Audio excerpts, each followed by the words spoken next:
Yo, guys, what up, what up? We're back in here again for another Stay Black episode, man. Ray, it's been a while. We've not seen you for a while, man. You're on mute. You're on mute. We can't hear you. We can't hear you.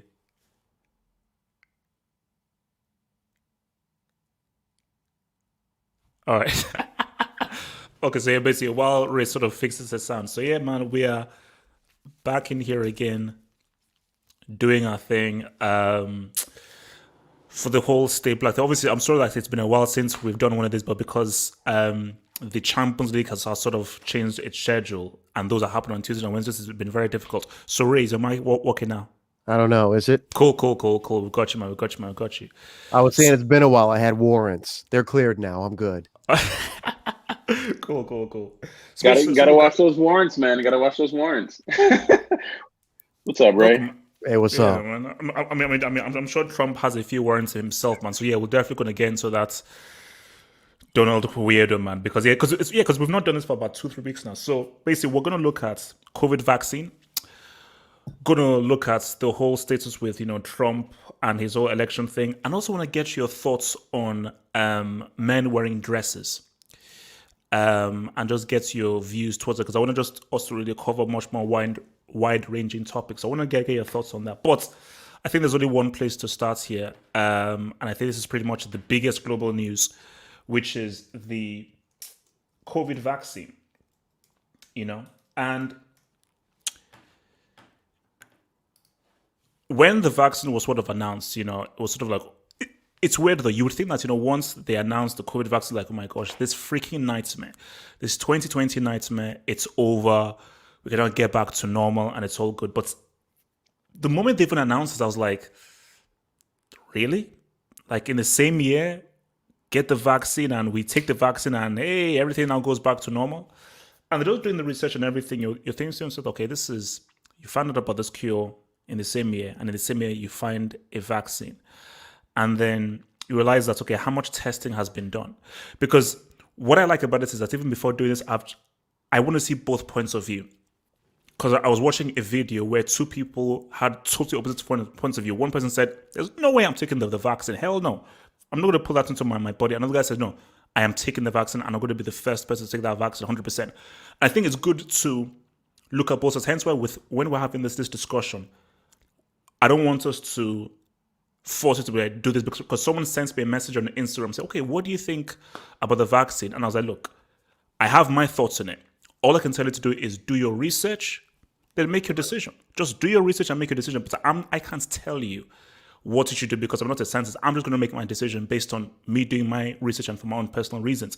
But my thing about it is that where I am, and that I'll get to everyone's thoughts is, let the thing just first go out first. Let me just see what the effects are like for those people that take it first because I'm just a bit wary about taking a vaccine in the same year that the cure was discovered. And upon doing more research on the whole Pfizer thing, they said that there's actually a lack of data with regards to whether it can stop the transmission of the disease, and also there's a lack of data with regards to how long the immunization actually lasts for. So they don't know whether like after 3, 4, 5, 6 months it will wear off. So I think the headline is, hey, it's a vaccine, you take it and I'm good. But once you actually read the fine print and so forth, it isn't actually a 100% preventive measure of transmitting the disease or getting the disease. So let me come first to Hitman.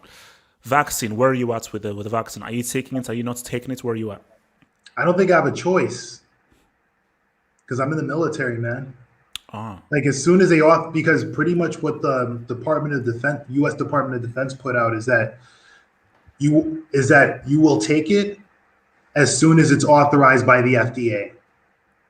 I mean, it's authorized by the FDA for emergency use, but once it's authorized by the U.S. for standard use, it'll be a requirement for U.S. military. Now, as far as if I had a choice, I would wait a little bit of. I would give it a little bit of time. I'd probably wait maybe like until the first batch of vaccinations comes through. But I would take it because the whole honest thing about this, you don't have to be a scientist, you don't have to be a doctor, but the only way we can end that, we can at least get because we won't eradicate this virus. It'll just go to an endemic state, kind of like how we have with HIV or the flu. But it's to get it to a point where we're at herd immunity, which herd immunity, we also have to understand the whole point of herd immunity. Herd immunity is 70% or higher level of exposure to the virus, whether that means through getting the antibodies in your system, whether that means you contracted the virus, somebody gave you their antibodies through a blood transfusion, or you got exposure through a vaccine. So I mean, one of those three methods would take that much time. Honestly, you don't want to do it the way by actually catching the virus, because that's going to be the worst course of action. You would end up getting a lot of people would end up dying from that. So that's just my take on it. All right. Tony, where are you at with the vaccine? Me personally, I think it's very weird now to hear people gloat so positively about the vaccine, because when Trump said that it was going to come out by the end of the year, everybody said that he was a liar, and now it seems that there's a quick amnesia with media in general. So I am a bit weary because of that. I don't think that, to your point, I do think it's a little preemptive for massive amounts of people to actually take it. But me personally, I will not take it unless forced to do so.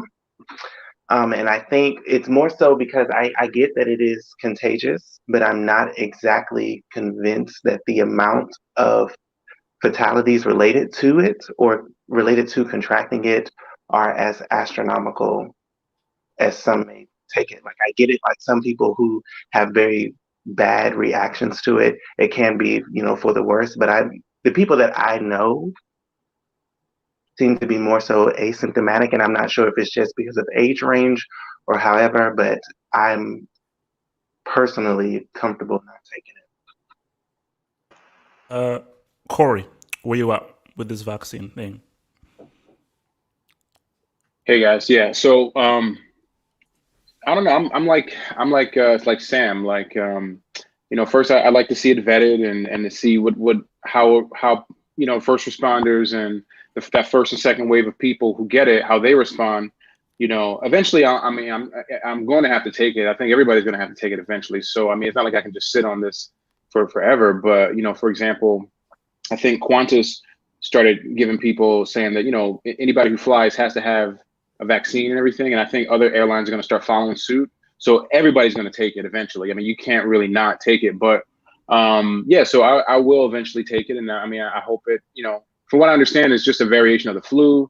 I've taken flu vaccines before, so I'm hoping it's going to be something like that. But I don't know. Nobody knows. But we have to take it. But as far as what Tony said about Trump's guesstimate, I got to say that given all the knowledge that he has at his disposal from all the experts that the U.S. has to offer, it's no surprise that he came up with that estimate, right? I'm sure he didn't personally do the research, but yeah, COVID.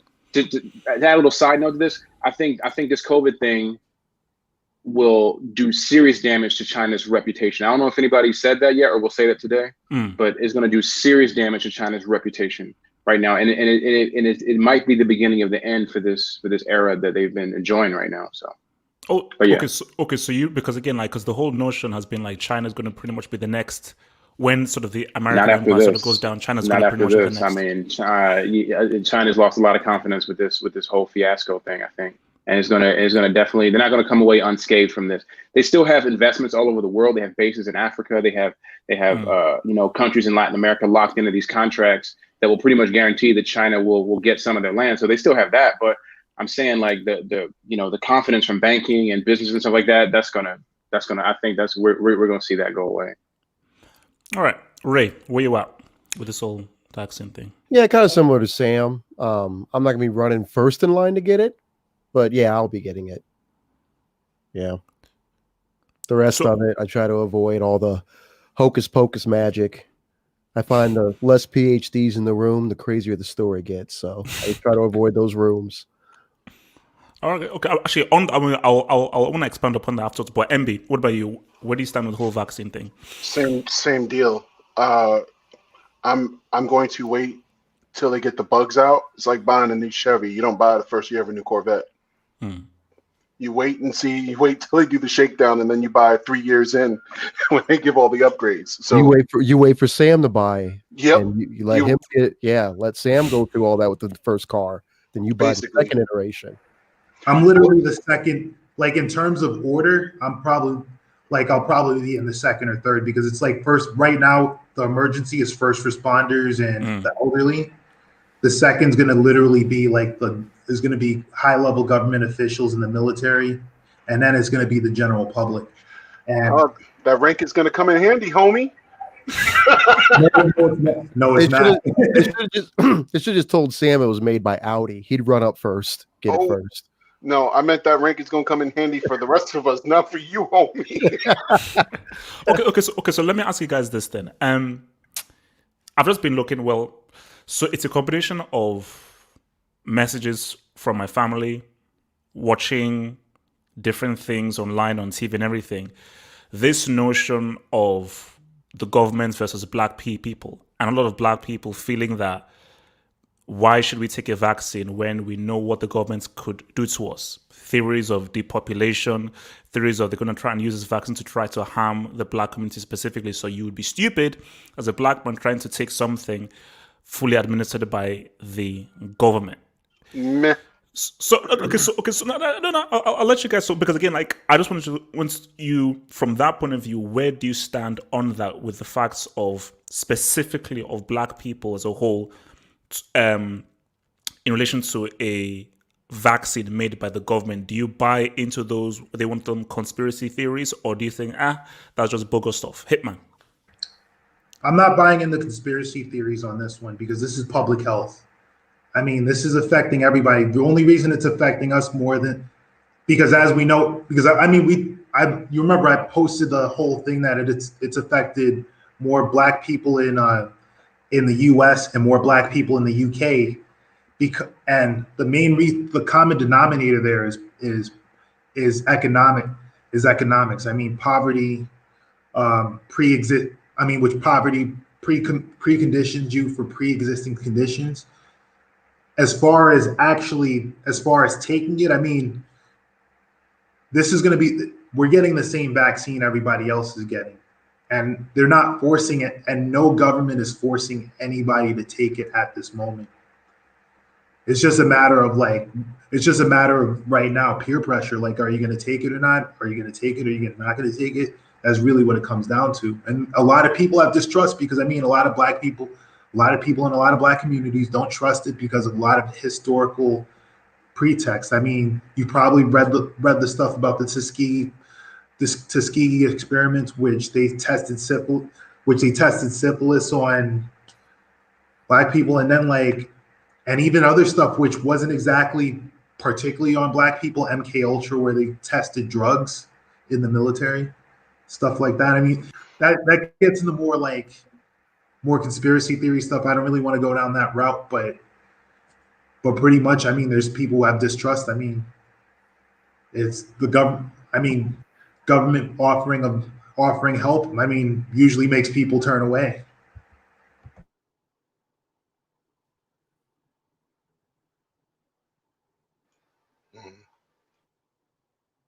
You're on mute, my man. Tony? So, as for me, I think that in general, it's fair that Black people are apprehensive due to history. I don't even think that we have to look as far back as the Tuskegee experiment. I mean, I think it was as of recent, like even in detention center, not detention centers, but what do you call it? The centers where they were picking up immigrants and things of that nature. That there You're talking about the ICE facilities, the cages. Yes, and in those centers, there were cases of sterilizing the women. So women were leaving, seeking whatever help situations or checkups, and then realizing once they've left that they can no longer have children and things of that nature. So things like this do happen. I do think that in terms of everyone receiving the same vaccination, that's all fine and dandy. But I would be apprehensive in general to be one of the first to come up and do it. And I don't even think that it's just Black people who are somewhat hesitant to actually, take it upon themselves to be one of the first people to come up and do this. I do think that there are just as equally apprehensive people who are of different races as well. I think that there's a lot of focus on Black people because I think that there weren't that many that actually tested when they were going through some of these phases, before they actually announced that they were actually going to have the vaccination. And I think that's where a lot of the conversation is.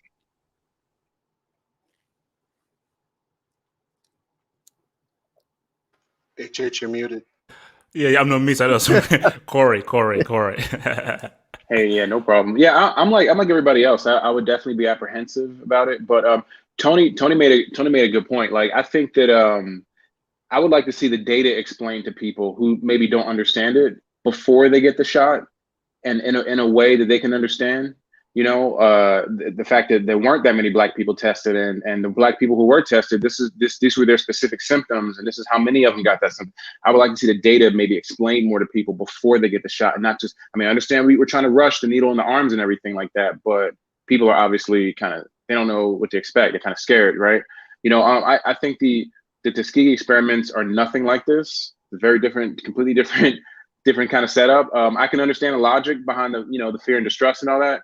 But I mean, what other choice do you have at this point? I mean, like I said before, people are going to have to take it. So, what makes me kind of angry, to be honest, and this might be a little bit different, but countries in Africa have been dealing with diseases for they've been waiting for vaccines for decades. This COVID virus is affecting a lot of white people, I'm gonna say, and now all of a sudden they can come up with a vaccine in less than a year. I mean, it affected more people than it affected the planet, for one, and they had the collective brilliance of virologists across the entire planet working on it. And You're talking about 6 times. Yeah, but there was a significant amount of money to be lost globally behind COVID running rampant versus a small village in Africa that won't affect the global economy in the same way. I think, for example, malaria affects more than a small village, but I get what you're saying. The impact of COVID-19 was a lot larger, was global and everything, but I can understand how some people might be frustrated and see that, man, they created a vaccine for this shit in less than a year. Why are millions of people still dying in these other countries for stuff that they can also find a vaccine for quicker than they are now? COVID was EEO compliant. That's basically what it was. COVID was EEO compliant. COVID did not recognize race. It didn't recognize how much money you had, and it really didn't recognize geographic location. So we love bringing up, I don't mean this group here, just in general, we love bringing up malaria. Malaria is geographically specific. You ain't hearing about 20, 30 people in your neighborhood dying from malaria in the United States. It's the same with Ebola. You don't hear about people dying from Ebola outside of the Zika. What about Zika? Zika virus is killing people in Florida, or dismembering or harming people in Florida. How many? And all over the Caribbean. How many? I have to look at the numbers, but it was definitely on the news. It wasn't enough that people care. I mean, we know that because they didn't do nothing. People had Ebola here and they didn't give a shit. But let me represent this to us like 100%. Like, I think I get what you guys are saying. Because this was a global disease, it took the concerted efforts of all these scientists working hard to try and gain a cure for it, as opposed to something that is geographically specific where, okay, look, if it's not affecting me, why am I going to bust my balls to create it? But again, I'm just trying to just look at both sides. Don't you still pause for thought that even if you get all the best sciences and so forth, because I spoke to someone who works in a hospital, and he said that he's going to have to take it because he works in a hospital, but he said that if it was done to him, he would have liked this to have gone through a longer process than not. That if he had a choice, he wouldn't take it because he working in the hospital, working in medicine, he would have liked this to be a much longer process.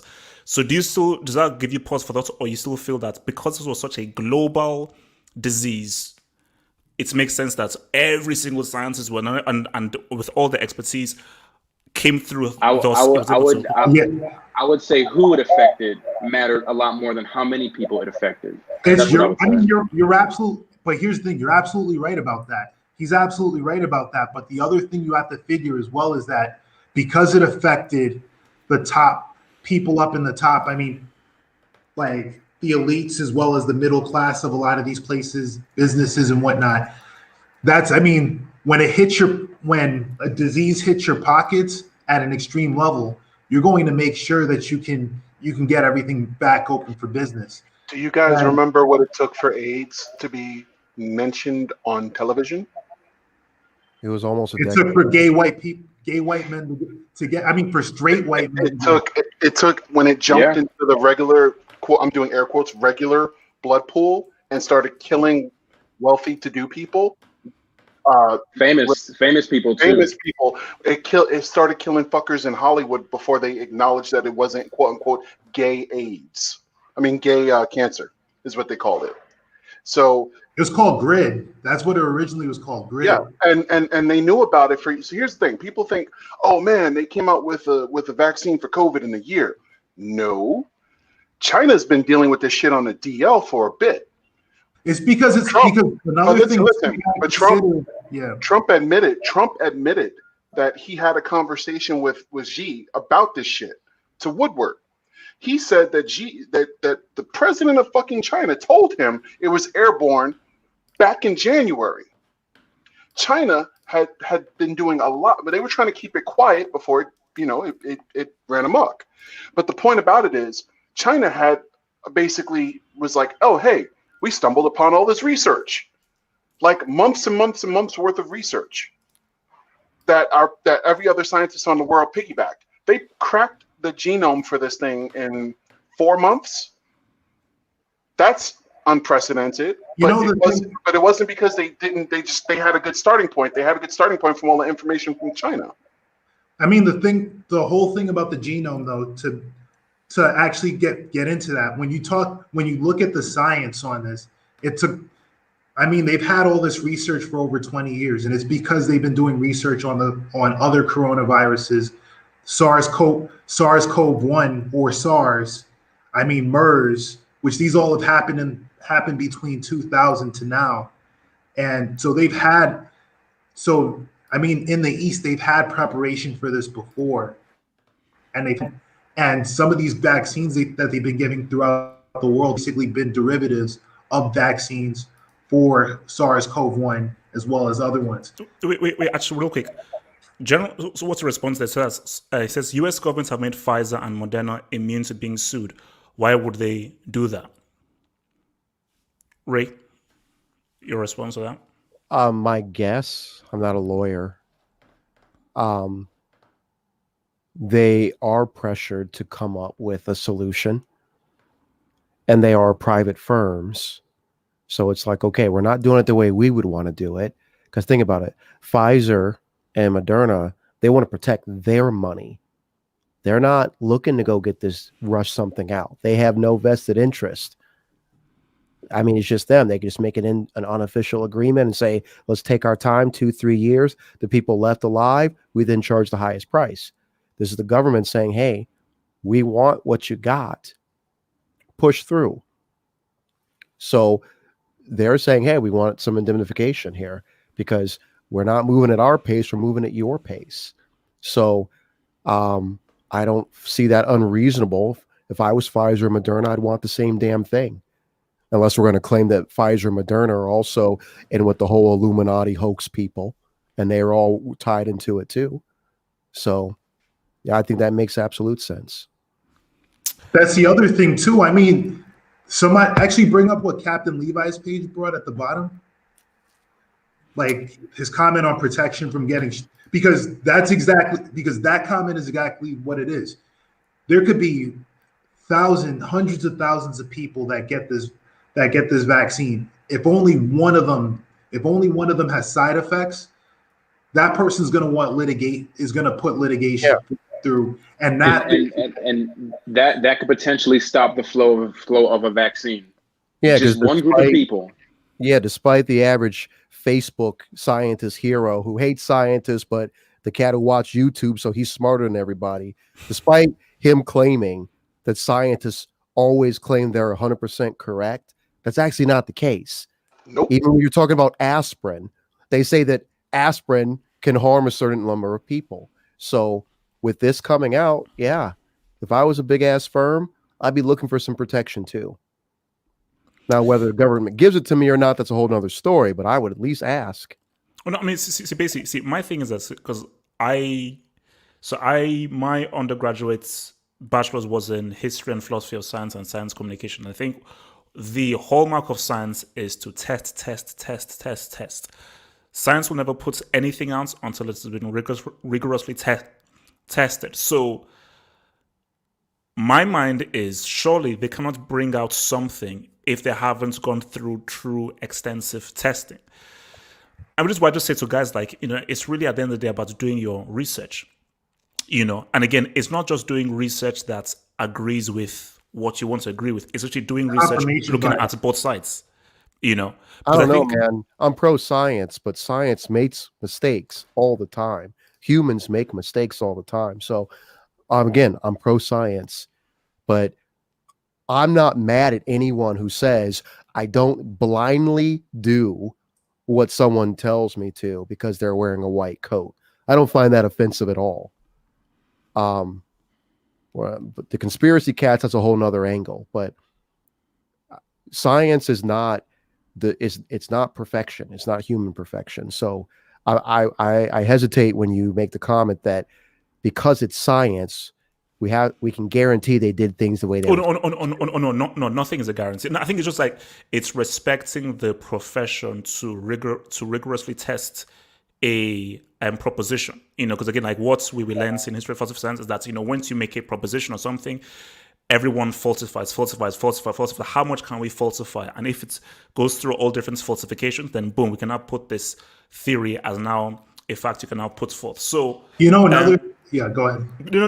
Okay, go for it. I was gonna say just something real quick too, is because one thing that a lot of is through this whole COVID-19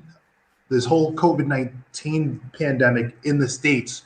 If you pay attention to how it was in the States, Fauci was the go-to guy. Fauci still is kind of the go-to guy when it comes to COVID-19, and he got a lot of respect because he got a lot of respect, but he got a lot of people hating him because he didn't confirm their biases. And a lot of his projections, because what they are, they're projections of what's going to happen. Because his projections weren't met, they would say that he was always wrong. I mean, he's a scientist. I mean, he can't make. It's like forecast. I mean, forecasting this is like forecasting the weather. You can't. Yeah, you can make a forecast and try to predict what's going to happen, but that's not exactly what's going to always happen.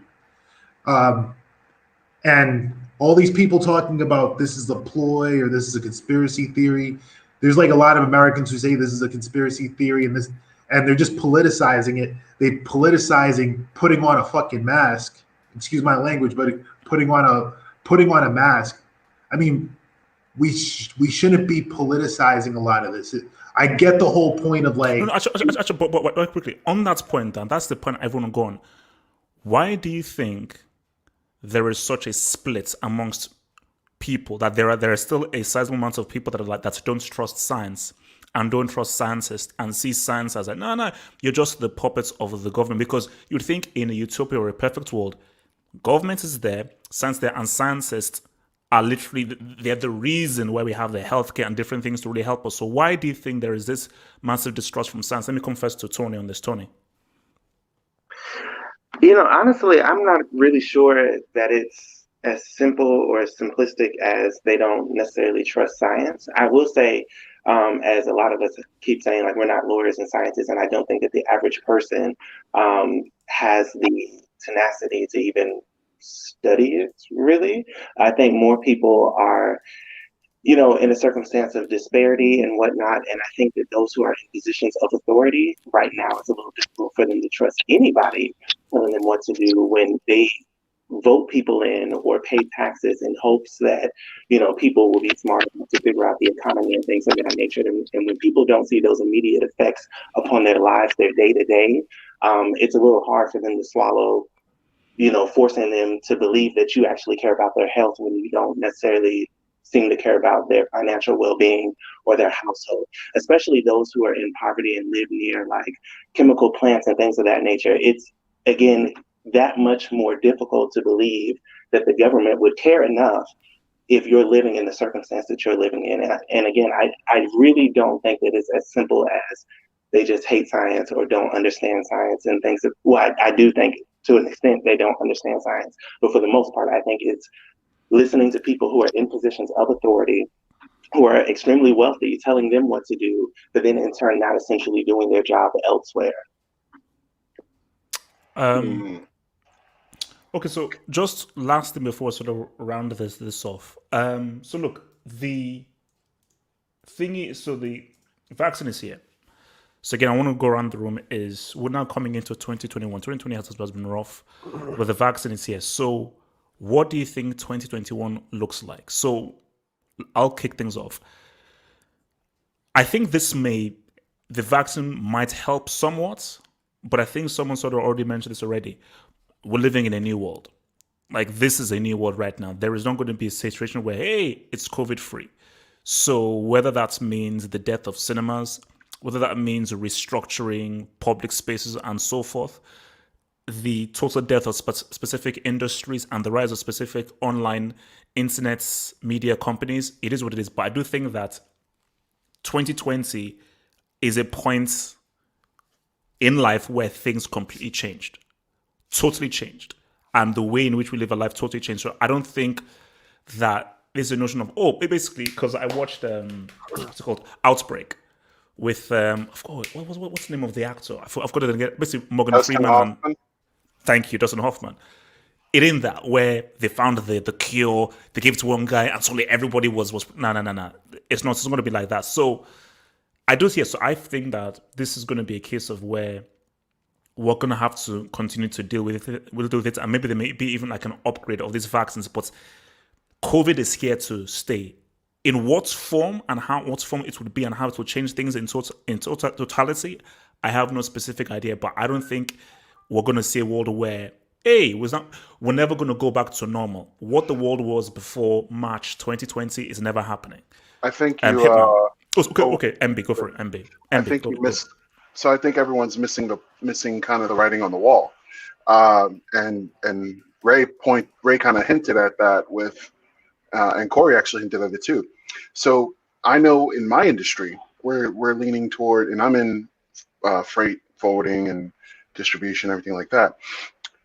We received notice today that COVID has impacted severely supply chain. And we can expect delays at ports and such like that to grow because the workforce is catching it, and thus there's no one to really unload trucks, work at the ports, things of that nature. People are missing the writing on the wall in that businesses are going to be shifting toward giving priority to people who have taken the vaccine and people who don't have basically a higher chance, a higher probability of being infected. So you're going to get to a point where you can't fly unless you have your vaccination card, just like you couldn't go to school when you were a kid unless you had your vaccination card. We're going to be grown-ass adults that have to have a vaccination card, or it's going to be linked to our social or whatever the hell, however they decide to do it. Businesses are going to switch to giving priority to people who've chosen to take the vaccination. So while they can't actually force you to take it, it's going to be a situation where there's too much money to be lost for them to let it run rampant and be down to a person's trust or distrust of the government. So the system is going to protect itself and basically make people get life back to normal, because it's like the holdouts who are going to keep this bug around. It's like the same assholes who keep the measles around. You know what I mean? Like, there's always that one family on the block that their kid's always sick, and they're the people that keep bugs around, right? So in order to prevent that with COVID, they're going to make it so it's not compulsory, but they're going to be perks. I'm doing air quotes. If you take the vaccine, does that not sound like some shit the government would do to everybody here?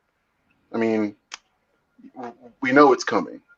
So there's many ways to coerce somebody. So Wisconsin was the last state to raise the drinking age to 21. They didn't come in with guns and soldiers. They just basically told Wisconsin, if you don't do it, we're cutting off all your highway money. That's all that's going to happen. So, like, I hear people talk about, oh, they can't force me. I mean, who knows what's possible? Shit, Trump got into office. So I'm not going to say what's not possible. But I don't expect to see soldiers holding guns to people's heads saying, take the vaccine. I think basically you're going to create different classes, and it will probably be tied to money one way or another. It's going to be, I think the biggest thing with getting people, with incentives for getting people to do it, will be stuff like traveling. Traveling is going to be the primary way they're going to get people with this, because it's going to be this whole thing where if you want to leave the country, you're going to need to have a vaccination card. If you don't have a vaccination card, you can't go to this country, or you can't, or even worse, it could happen between states. But that's people's money for the flying. I mean, think about it. I think last I checked, less than 15% of Americans even have a passport. So yeah, but what they'll do though is make it so that your employer gets a tax break or some other shit. If you are if you're vaccinated, your employer gets a kickback for it. It's going to incentivize employers to not hire someone based on their vaccination status. Now, since vaccination status isn't a pre-existing condition, you're not fucking federally protected for that. So they can hire you or not hire you based on the fact that you're vaccinated or not vaccinated, because it's a choice. It's not something you're born with. So, you know, it's one of those lovely things where they're going to get people in the industries by the pocketbook. The government's going to offer subsidies to insurance companies, who are then going to offer discounts to businesses. And they're going to say, for every employee that you have that's vaccinated and you can prove it, you get this much reduction. Because coming off the bottom line, labor and health insurance are the two highest costs for a business, especially a large company. So, of course, they're going to make a mandate of it. And if you have, and they're going to say, hey, you can do this, or you can seek employment elsewhere. So, you know, it is. I was looking exactly at that, like that quote that he just posted right there. But wait, okay. I want to just get everyone's thoughts first. So let me come to how that works. Wait, let me come to Tony. So, Tony. That's not how that works. I have no doubt that the government is going to find a way to galvanize people or corral people more so to, you know, take the vaccination, especially in terms of, you know, economic means and how people maneuver in that fashion. But I think in terms of 2021, I think that a lot of the conversation is going to steer more so back. It's going to require Congress to have more serious conversations about our healthcare system in general, even in terms of, you know, how much the vaccine will actually cost, you know, who can actually obtain it and things of that nature. And I think that with this virus and this outbreak in general, I think that it exposed America for how ill-equipped it was to actually protect its citizens. So I do think the conversation will be a lot bigger. And what I'm most excited about is once Trump is out of the picture and he's no longer the scapegoat to place all the blame, the conversation will then move back to Congress, who is responsible ultimately for money. And I feel like the people who actually write the bills and things of that nature. Corey? True, very true. Yeah, I think 2021 is going to be a lot like 2020, man. You know, a lot of the same. With the rollout of the vaccine is not going to be as quick and, you know, as people think, and we're still going to be people are still going to have to wear masks. Shit's still going to be locked down next summer, and 2021 is going to be a lot like 2020.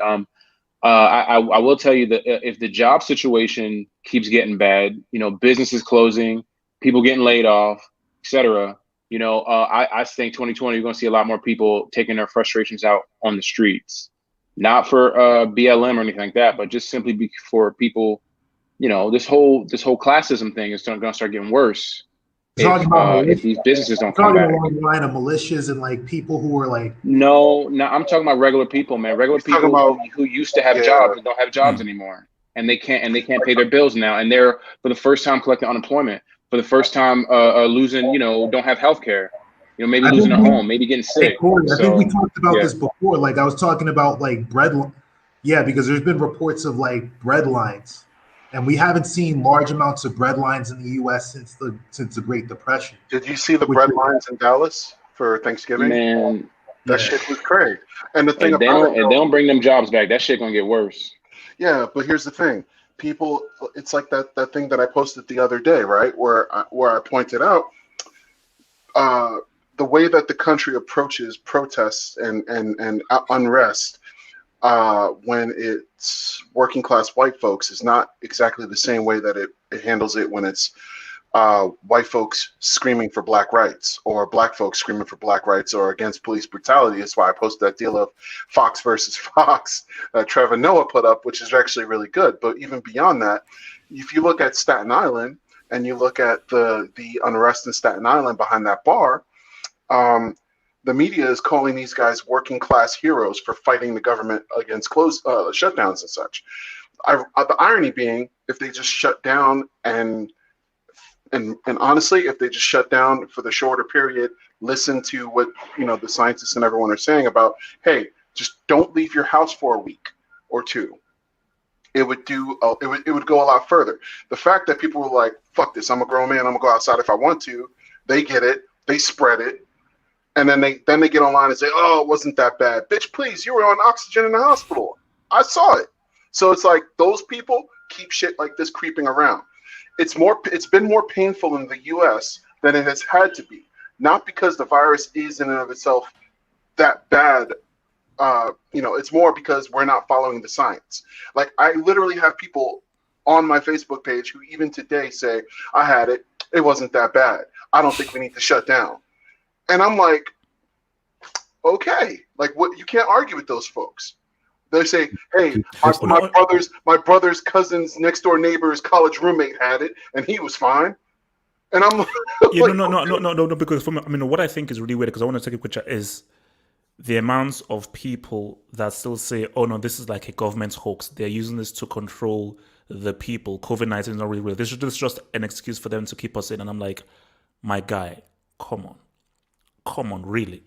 It's like, because this is where, when you've just watched too many movies and you're not applying that Hollywood psychosis to real life, that's where it gets dangerous. So Truden says, now this is interesting. I think it's similar to what MB was sort of saying, like the kind of coercion. Lupe Fiasco, and I remember seeing this, said he wants people to be vaccinated to enter his shows. If you want to enjoy live music, you need the vaccine. Drake, arguably the biggest artist in the world. If Drake, next live show, and people have been dying to go out there to look shows, and Drake says, hey, look, just like with your ticket to view my show, you will have to have a vaccine card to view one of my shows. I mean, I thought those Korean boys were the biggest thing. You're gonna have a lot of counterfeit vaccine cards. There's gonna be a lot. It's gonna be a whole new industry of counterfeit vaccine. Which is cards. what Captain Levi's page said, is that the scammers are going to say what's up during this time. The scammers are ready to say what's up. The scammers, business is going to be booming for you guys very soon, because hackers are going to be like doing fake IDs, like changing people's records, like getting into people's medical records and stuff. But you know what? Keep it in the context. People sell fake tickets. Whether they get in or not is another question. People sell fake IDs. Whether they get into the bar, that's another question. I don't know why people are so anti.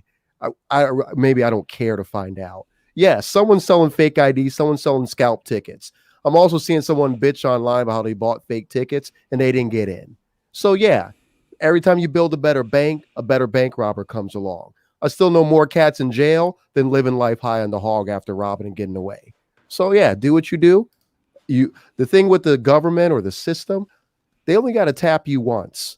You might have some moves for a little while and dodge them for a minute. They only got to pop you in the face once and you're done. Yep. So let those people play those games. But given the fact that we're pretending that the average person listening to this right now is able to afford a high-level ID that can scam the fucking government, you can't even get into your local bar. But this, you're going to beat the government on this. Word? I think it's hilarious that everybody with no money has a lawyer, and now they know some expert hacker that's going to get around all this. You realize, like, let's see it. You Okay, realize okay, how wait, stressful sorry, it is to sorry, take the medical wait, last thing, and then we're going to run this off, because this is a question I want to ask you guys, so we can run this off.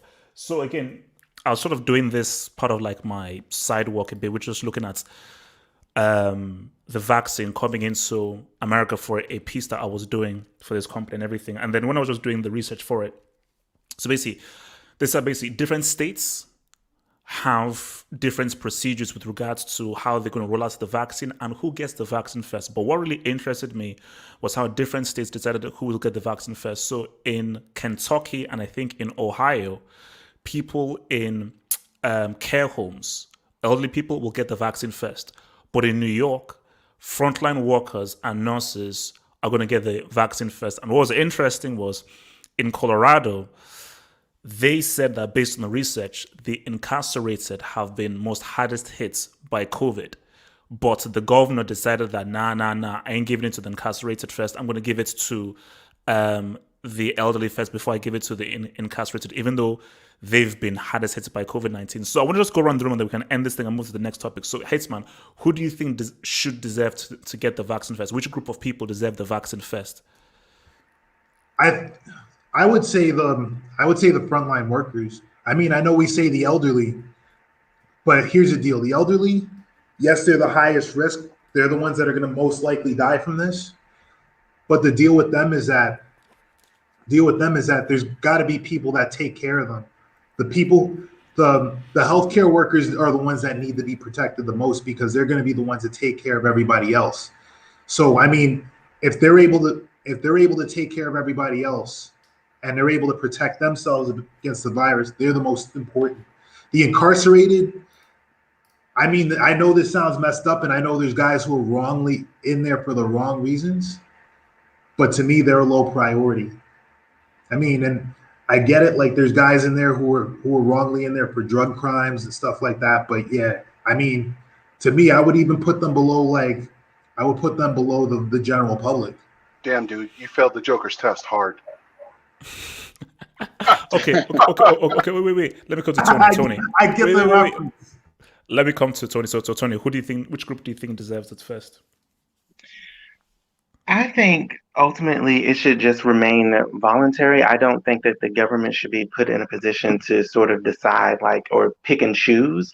I think that if we're truly going to be in a capitalistic system, that it should, be determined by the price points. And of course, I feel like that's going to have the major effect on who gets it first or who can afford it for the most part. I don't think that we should create sort of factions within the population to say okay, these people are more important than others.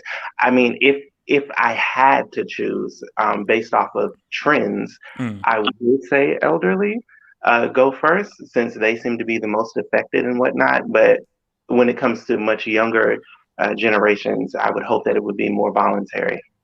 All right, Corey. Yeah, I like the idea of it being voluntary. I think it should be voluntary. And like you guys mentioned, let the airlines, companies, etc., sort out the hardliners who don't want to get the disease. Let them sort that out. But in my opinion, it should be voluntary, but it should be the first responders. My mother and my sister are nurses. My sister's pregnant. She just had a baby. I don't want, I worry about them all the time when they're out there being exposed like that, man. And they're out there doing a job that really a lot of people don't want to do right now. So I think they should get it. I think the first responders, nurses, doctors, stuff like that. Yeah, no, because what's it called? Someone that I know, a doctor, he had COVID-19 and he died from it. And he was like a frontline doctor. So if it's me, it's a tough one, but for me, if I had to choose, I would move more towards the frontline workers and the nurses, because I think, as Hitman said, these are the people who have to now look after the elderly, and obviously you then give it to the elderly. So because if I had to choose a group, I just think those frontline workers and those nurses who are because remember, yes, COVID may hit the elderly a lot more. There's still young people that still die from it. So people are there saying, oh, no, I'll be fine, man. Let me go get COVID. COVID, come to me. COVID, please come to me, baby. No. COVID does affect everybody, man. So please get off that freaking YouTube Russian sites that says that COVID really hits certain people. The other thing to add to that as well, just real quick, is that people talk about it not is that with medical workers, yeah, they're younger and they're healthier, but there's a whole concept of viral load, like which viral load is basically the amount of virus you're exposed to. So I mean, if so a medical worker, a nurse, will be exposed to 10, 20, 30 people who are breathing around them Yeah. that are Yeah. confirmed, note I say confirmed positive, versus like a regular person on the street. They may only be exposed to one or two people that are COVID positive. And that does change an effect on how badly it'll affect you. All right, Ray. First group, do you think that should get the vaccine first? So I first want to say that it should be 100% voluntary. Having said that, your employer should have the right to fire you if you choose not to. So no one should have to deal with you while you're practicing freedom. So it should go freedom both ways. Having said that, I think that people who are under your responsibility should be taken care of first. So prisoners, actually, I think they should not be at the back seat. We chose to confine them. So technically they are under our responsibility. So for that reason, it's not about them, it's about us. If you didn't want to just execute them the moment you found out they committed a crime, they're now your responsibility. That's how I move. A soldier, a captured prisoner, whatever happens to him is not on him once he's under my custody. He's now my problem. So I think it should be prisoners and the elderly, or elderly then prisoners, because it should go by age first. They're getting hardest hit. Then people that are under your responsibility, and then for people on the front lines. And the reason why I put the front lines third is because we do know that it hits the elderly the hardest. It's hitting a lot of different people for different reasons, but it's hitting the elderly the hardest. So order of precedent, who's it going to kill first? The reason why frontline workers are such a concern is because they're more mobile. There's the people in the nursing home. There's the people who work there going back and forth, or maybe going to 2 or 3 locations. So I would try to propose that kind of order of precedence. I'm sure there's something I haven't thought of, but that's what I got in my head right now. I think even if I even come to MB, I think it is an interesting point you make about the prisoners in terms of they are still your responsibility, and the whole thing of COVID is proximity. And within the prison, in prison, how do you do social distancing in a prison that you ain't going to flicking renovate? But I think the thing about the elderly and the frontline, that's an interesting one, because I think 100% the data shows that elderly people over a certain age are most hardest hit. And elderly people, they're still alive and they're still breathing, so you still need to worry about them. But it's just like, for those frontline workers who at the frontline, they are receiving this kind of stuff, and the closer you are to it, the more it's going to harm you. Yeah. MB, where are you at with this, man? MB. All right, I think. Okay, I think he's out. So let's move on, man. Let's move on from this. That was a good discussion, man. Let's talk Trump. So, can we now fully 100% say that it's over for Donald Trump? Because it's funny, because basically I have, I don't want to name any names, but I still have people on my Instagram and on Twitter who say fraud, theft, just wait, don't worry, just you wait. It ain't over. And I say, but it's over. I say, no, just you wait. All the stuff are coming through, and I get sent all these kinds of images, stuff and everything. And every time I just look at Trump, and I just see the same thing of like steal, theft, rigged, steal, theft, cheats, rigged. But it just seems now that I think the show is coming to an end. So all that we have to look for, and I think the next coming attraction is so basically, I think the next coming attraction right now is the inauguration, and what this guy's going to say at the inauguration, or what he's going to do in the inauguration. But I think this is a point of no return, because people promised me that but there's no way Biden is going to be president. There's too much irregularity. I think that's pretty much out of the window now, and there is just no point in even fighting it anymore. So and this is what I've always said about Trump, and what people need to understand. Trump, throughout his 4 years, used his personal Twitter account. He didn't use the president's account. He used a personal Twitter account, which means that he is keeping all of these followers and these people. So when he starts his own network, his own podcast or thing, he still has all of these followers and people that he now keeps as his own, not the president's own, Donald Trump's own. So that was always very key to understand that why he used his personal Twitter. So Hitman, so with this whole Trump thing and so forth, is this the end of the Trump show? Okay, so I'll cover a couple things. First one, I'm gonna entertain the guys who are basically going out there like, oh, he still has a chance, he still has a chance, he still has a chance. There's only one key date that anything can happen that where he even has a remote slightest chance of having a chance to overturn this, and that's the 5th. That's the 6th, not the 5th, the 6th, which is when Senate counts the votes. But here's the problem for those people is that the House is majority Democrat. House is majority Democrat. The Speaker of the House, Nancy Pelosi, is in charge, and yeah, that really does play a huge part in what happens. They'll argue for a couple hours, and then after that, they're going to basically announce Trump. Not Trump. They're going to basically announce Biden the winner at the end of that. And then after that point, it's really just the 20th. I mean,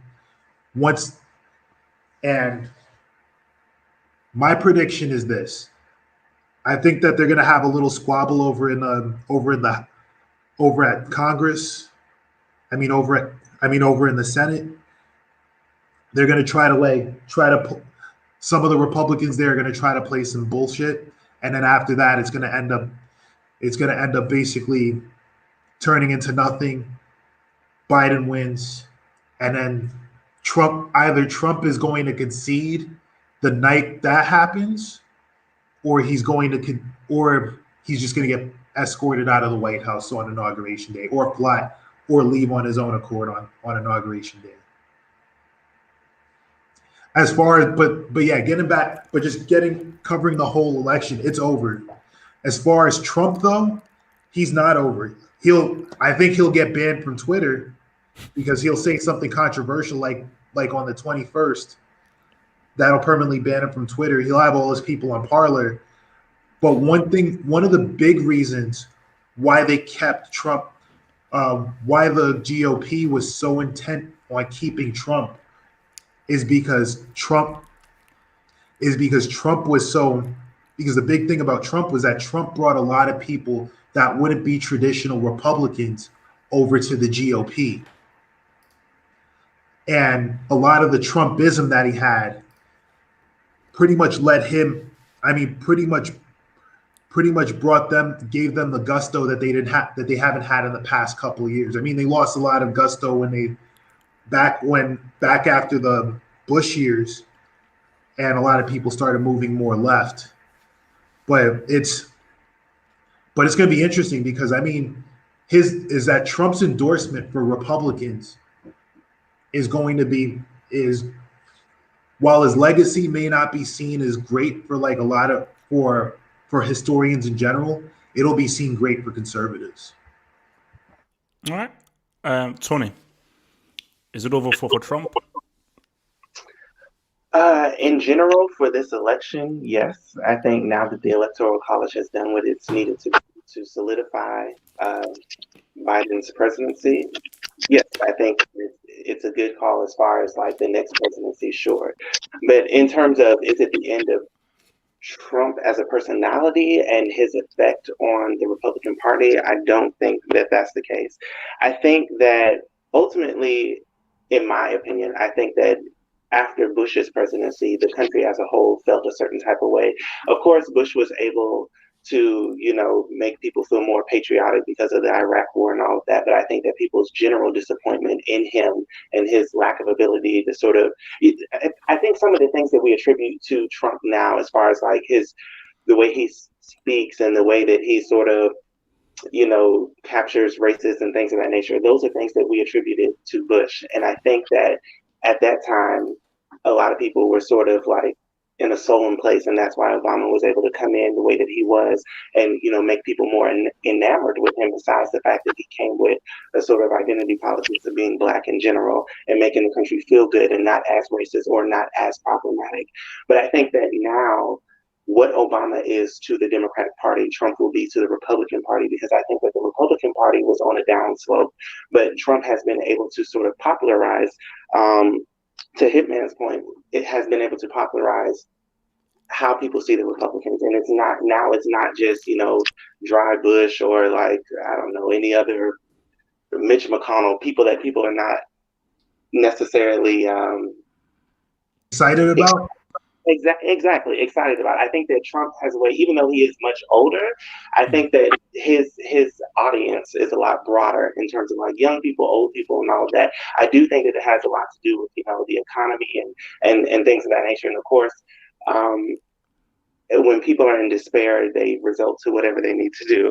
But ultimately, I am a tad bit disappointed in the fact that people are sort of excited about this dramatization of like, oh, he's going to get kicked out of the White House, or he's not going to leave. I don't think that he's that stupid. I think that ultimately he has enough respect for himself that he would not create a scene to that extent, especially if he's serious about running again in 2024. But I think that the media... He can run again? He can. Oh, shit. He can. Yeah, But- go to Cleveland. Go to Cleveland. He can run again. But I'm not, and again, let's not confuse this with me hoping that he runs again, but he could. I think the stipulation is that he just can't be president more than 3 terms or more than 2 terms. 78 by the next term, dude. That's fine. Pelosi is still in there, and it looks like she's not going anywhere. And this lady is like 80, 82 years old, and they still want her to be House Speaker. So, I mean, the possibilities are endless, right? But in terms of Trump disappearing or going away, I think that Republicans will continue to seek out, his popularity with Republicans and with younger bases of the Republican Party, because he made them more popular and palatable amongst more people. All right, Ray? So I'm not going to go in the same order. No, Trump's not going away. I don't think it's about him being stupid. I just think he doesn't care about anything but himself. So I do think he'll drag it out. I mean, shoot, look what we just had. We just had Republican Hanukkah. It wasn't enough to lose on election night. He had to lose every day for like the next 3-4 weeks. Like, that's amazing.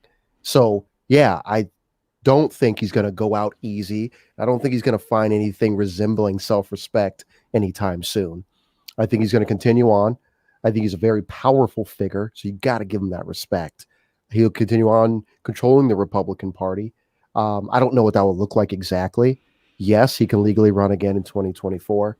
As far as the Republican Party big picture, this was very interesting because demographically, things happen that nobody was expecting. Highest Black minority male turnout since Nixon. Took some key areas in Texas, Democratic strongholds, also in Florida. But those are zoom ins. When you zoom out, statistically, the Republican Party is still dying. They're not getting the numbers. That doesn't mean they can't adapt and become something different. But right now, today, they don't have the numbers. So as cities continue to build out instead of up, we always talk about New York. New York builds up. Look what happened to Arizona. Phoenix builds out. They sprawl. Phoenix turned, Arizona blue. Houston has almost done it. Didn't pull it off this time, but Texas gets more and more purple every election. Republicans are not able to produce numbers. They are very good at producing polarization, meaning Republicans are great at consensus and getting people to go further and further and further into the beliefs. To the point, like, again, look what just happened. You had 70 million people believing that this election was stolen from Trump. You got to, as crazy as that is, you got to respect the hustle. Yeah, no, it's a hustle. It's a hustle. I respect the hustle. Gotta respect the hustle, yeah. So yeah, but again, they're not growing as fast. Republican areas, Republican, let's focus on Trump. I was talking about the city and how shitty it is, but you know what? Cities make more money every year, have more educated people every year, produce more every year. They love talking about California. California contributes more to the federal government than it takes from the federal government. It accounts for a larger percentage of the GDP than its population. So these types of places, like even when you hear people talk about, oh, people are leaving California because California sucks. Here's the thing. When California people leave California for Texas, you know what they don't become? Diehard conservative Texans. They take that California mentality and they take the jobs that Texas Republicans don't qualify for. So you're going to continue to see this spread out of progressives. Now, I said progressives because I don't know if the Democratic Party is going to keep these young bucks in line, but progressives are going to continue to grow and multiply and spread. So I think it will get interesting in the next 8 years, demographic wise, and how it affects politics. Check out Captain Levi's page's comment there about Trump's anti-Mexican statement. Right? What's funny about that is that may be the truth in Arizona, New Mexico, elsewhere. That is not the truth, demonstrably, in Texas, because a lot of Mexican dudes here in Texas identify as Caucasian. No, right. Being real. I run into them. Like, these cats are like, bro, I hear you talking that talky talk. Your last name is Ruiz, homie. What do you think? They're not for you? You but then that's how you got Martin Sheen and Charlie Sheen. Because they were like, Estevez, that's not going to roll. And then I just assumed that they were white. I assumed that, hey, these are like Caucasian guys, so. That's assimilation. But what I'm talking about is you legitimately have motherfuckers named Garcia, darker than me, who talk shit about black dudes. They thinking if they yell build that wall loud enough, they're going to be allowed to stay on this side of it. They don't know their history. They don't know how in the 1930s, how we were talking about the Depression earlier. These are cats that don't know what America did in the 1930s to Mexican American citizens. Loaded them up on buses, sent them to Mexico, and said, "Don't come back." But you see, Ray, that is the power of whiteness, and that is the power of white supremacy, because white supremacy can spit in your face, and you will still go back and shake its hand. Because these guys, all that matters is my proximity to whiteness. I don't give a crap what you've done to my ancestors. I don't give a crap what you think about me, as long as I'm with you. Because remember the pyramid, you're at the top, and everybody is crawling and scratching to get to the top of that pyramid. So this is a unique. Got more black people bleaching their skin, like I be seeing in Africa. That Sammy Sosa thing. I'm honestly surprised we don't see more of that. Nah, you know what? It's more. Nah, because what? Because it burns. What? Why? Nah, honestly, I don't think black folks throw that much worth on white skin as they do in materialistic things. We're more materialistic than we are about our outward appearance. White Americans, black Americans are more like that. Africans are about bleaching, about skin bleaching. Yeah, but that's because you were colonized in a different way it's a different experience, right? So where dark skin meant you were a field motherfucker, like for us, which is why we're like whatever, and especially in the colonies, right? Like perfect example is my godson is Indian. His mom, she'll drink chai tea, and then she'll sometimes say like, oh man, I shouldn't be drinking this, and I'm like, what the hell are you talking about? She's like, in Indian culture, the more chai you drink, it's thought that it makes your skin dark. So it's a taboo. It's delicious, but it's a taboo when you're drinking it at the same time. And consequently, India is like a $13 billion, something insane like that, billions of dollars for skin bleaching. They have whole commercials. Like, you remember that commercial that they ran in Asia where the black guy comes in and then she screams and then he jumps in a wash and he comes out a clean white guy or a clean Asian dude. And everyone was like, what the hell? That's how they think, though, because black skin, dark skin is considered ugly. So it's like, it's trippy, bro. It's trippy. You see the same shit here in Texas with Mexican dudes in Texas. They some of the loudest MAGA heads that I have experienced in the past 4 years have been Mexican dudes.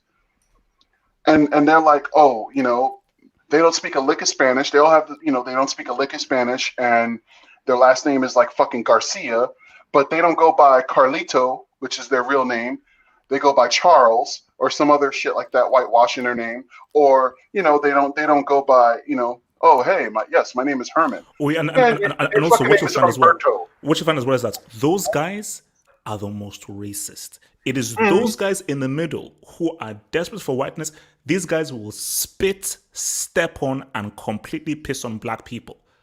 Those are the guys who are sometimes they're more racist than the whites. Those guys. Well, because they're trying to do more dirt to fit in. Yeah. In their defense, though, Italians weren't always white, and in order to become white in America, they whitewashed themselves. They're not white now. Just hear me out. 1920 to 1940, Italians were not white. Irish were not white. They refused to teach their children about the old country. They refused to teach their children the language. Even Scandinavians, Norwegians and stuff, they came around 1910s, 1905s, same thing. They refused to teach their children the old country, the old ways, so they become American.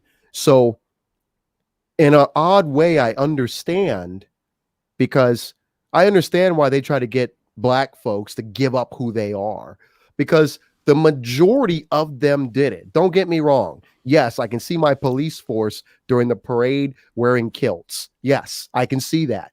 I'll probably never live to see them wearing African garb. But for the majority of them, they gave it all up to become Americans. And so I can understand this thing that they want us to do it the same way. I'm one of those people like, hey, I don't want to go your route. I got my citizenship. No, I'm not going to give up just to be whatever you think I should. But I understand why you want me to, because they did it. They did it to themselves. They did it to their kids just to fit in. And I argue that's why they're so damn miserable. Highest suicide rates, highest depression rates. You give up who you are. What do you got? Nothing. So I don't want to follow their road. So let me just take a few of these chats. So from Namdin one now, GD. So that's, I know this is off topic, HH, but one thing that really bothers me about Biden is that I feel like he would be soft on China in terms of foreign policy, since many people in his cabinet want to be soft on China. This is a problem. You think Trump was soft, was easy, was hard on China? Like he didn't change international, like he didn't change US foreign policy? Well, Trump appeared to be hard on China, though. I mean, basically, he gave that impression. He talked shit. He talked shit openly. Meanwhile, backdoor dealing with them so his daughter could get patents and make big. Legitimately, the reason why he was so hard on the cell phone folks is because they insulted him. That's it. Trump is that dude that be mouthing off at his girl in public, but be whispering, "Just go with it, baby girl. Just go with it, baby girl. Yeah, you get in that car. No, I'm sorry. Please, just go with it. Please don't." No, I mean, like, look at. I mean, wait. Let me just read this, and then I'll come to Hitman. So I said, and it is a very always that we are in a new Cold War with China, and I don't think Biden and his administration even realizes it. I didn't like Trump, but one thing I liked about him was that he was tough on China. See, I think this is the key thing. First of all, Namdu, let's first see what Biden is going to do. He's not yet been president yet, so you have to first see what Biden is going to do and how he's going to treat China. And I think, as people say, is perception is different from reality. Now, 100% Trump gave the perception through his tweets that he was tough on China. If you now do the research on reality, was he? That's what you have to do. So don't look at it, because this is the political game. Politics is all about perception and then doing something differently than what you say. So what you need to do is that forget what they say, forget what they tweet, forget what they do. That's up. Look at the research and what did he actually do physically, tangibly, that was against China. Hitman, I said I was going to come to you. Hitman. Yeah, I mean, for China, like, look at the trade war. If you look at, like, I mean, because China hasn't been doing great, but he hasn't been doing that bad. And Mossad, I mean, I definitely agree with that, because like Mossad actually has a point. He was tough on Iran, but the question was he actually really that tough on Iran? Nope. Because the only thing he did was he didn't join He didn't join the Russia. He didn't join the nuclear deal, and he killed the fucking general. But apart from that, he didn't. Like, there was a lot of stuff we could have started. We literally could have started World War III at the beginning of this year. And not only to mention that, people are talking like, oh, he wasn't tough on China. He wasn't tough on Russia either. Like, all these Trump supporters like to talk about China. Like, what about Russia? Russia's still a problem. Russia's still a problem, and he's obviously been his lapdog because both him and both Trump and Putin are fascist. So it's not. So it's clear that like that's not a problem. It's my issue is that he works with. The thing about it is that he cut. From what I notice is that when you look at his allies and you look at his enemies, you can tell what type of man he is. Because because Randolph pointed, then I want to ask another question. Yeah, what I was going to say though is that like his allies really aren't the members of the EU. It's not Canada. It's not some of our traditional allies. His main allies are the Israelis. The Israelis and the Russians. When you really think about it, because those are like the two people closest to him, Bibi Netanyahu and Vladimir Putin. Apart from that, he pretty much can't stand anybody in the EU. He hates Merkel. He can't stand Macron. He gives Macron props here and there. He doesn't like our guys up north, Trudeau.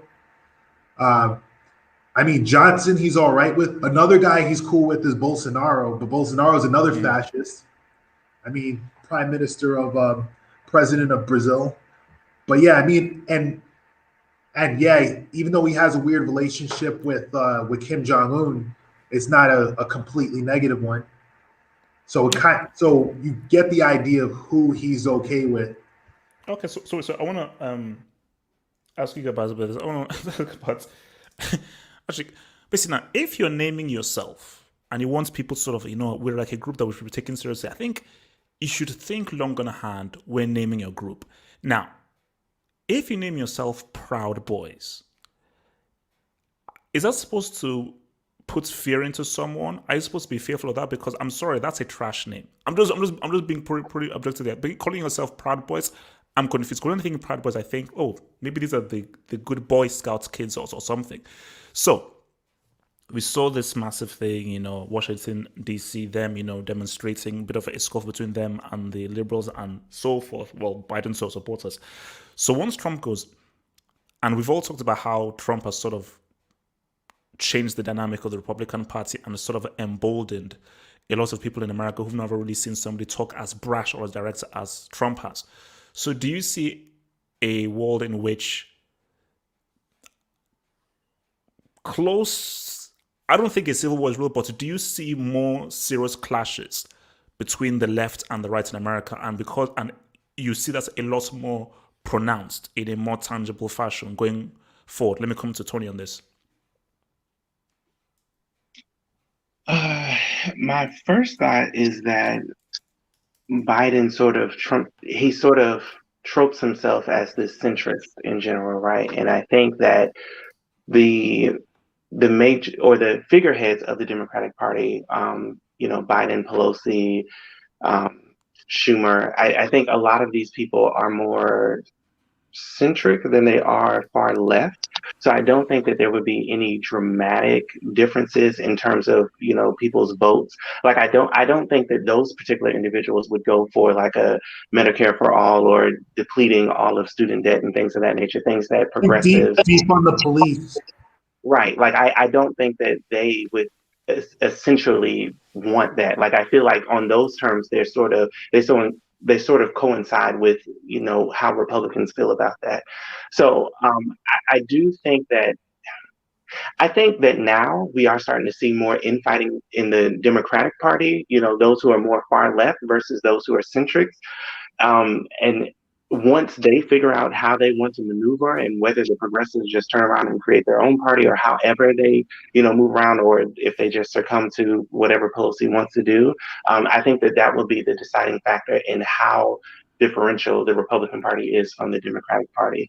But in terms of the Proud Boys and their naming, I think that a lot of it has to do with Trump trying to sort of mask himself in this patriotic view, right? Of like, America first, blah, blah, blah. Like a lot of these things I think are somewhat some sort of the themes that we see with like the Confederacy or people who still, relish in those sort of relics in times, even though they might have lost the war, but still they feel a sense of patriotism because of historical means. And I think that that's what he was sort of reaching to. And again, more so like those southern states and things of that nature. I think that that's probably where the naming comes from. I don't think that it's necessarily to make people fearful, but I think that, we as in Black people, I think we immediately think of, the historical context behind those sort of names. But the general masses of Americans, those who are not people of color, I don't think that they even think in terms of that. Even in terms of like people still like going to go see like reenactments of the Civil War, I really don't think that people understand how disrespectful that is, or even like people getting married at plantations and things of that nature. I don't think that it really, even with Black Lives Matter being as big as it is and speaking in broad terms about, racism and how we should re-see ourselves in general and how we should speak about ourselves. I don't think that we've reached that point, which is why a Trump could come in and use some of these same terminologies that have already been used. And again, once Trump leaves, I think that what we forget is, yes, there were some new members that came into the Republican Party, but I think that there is still Mitch McConnell who is still there, and other people in I don't know, Kentucky, Indiana, you name it, Alabama, all these places. There are still Trump-like figures throughout the Republican Party, and they will still. Now that Trump is gone, like they'll still look at his Twitter and things of that nature, but they'll still have somebody to look to continue some of the rhetoric. Because I don't think that Mitch McConnell's the way he spoke about, racial issues and things of that nature, I don't think that it's too far from how Trump sort of phrased things. The thing about guys but the problem wait, real quick, because I just want to answer this something. I'll come to you, Hitman. So from Namdi says that a cabinet is a very good indication of how someone will lead. If you have people that are soft on China, that is basically saying that you agree with them. Again, Namdi, it's actions speak louder than the words, and you have to wait until Biden comes in to see what he will do. And also, as we've already discussed already, what did Trump do tangibly? Forget about what he said, forget about what he tweeted. What did he do tangibly that made him so hard on China? So that regardless, Trump did do a trade war with China, which is still debatable if that is a good thing, but that is a serious statement. Though I want to make it clear, I still hate Trump. So that's not debatable. That was shitty. I'm sorry, Rick. Go ahead. The trade war was stupid. It hurt America. So that's not debatable.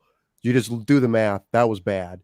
Working backwards, if the previous statement was true, then when Trump had that actually killer cabinet, we would have saw great outcomes. The man had some amazing people on his cabinet. He had Mattis. So if your cabinet dictated outcomes, Trump's 4 years would have looked a lot different than they did. So that might have held back in the day, but this is Trump world now. Even though he's out of office, he set some precedents. Now it's honey badger. Do whatever the hell you want. The thing about Mattis, the thing I was going to say too, though, is that like he's had some really good members of his cabinet. Like, I mean, both of his SecDefs during his period, Esper and Mattis, were very, very good SecDefs. And this is talking from a guy from the military. Like Esper, like a lot of like the social change and cultural change he's did in the military in a short period of time, even though he got fired and like all the kickback he got from the president, he did good things. And same thing with Mad Dog Mattis. I wonder, have you guys heard that Biden is considering Pete Buttigieg, or however you say it? Yeah, I had that name. That was announced today for transportation. Yeah. I think he's going to do something with China, be the ambassador or something. Be the ambassador. Earlier, they were talking about being the ambassador to China, but it was announced today. He was announced as the head of Department of Transportation.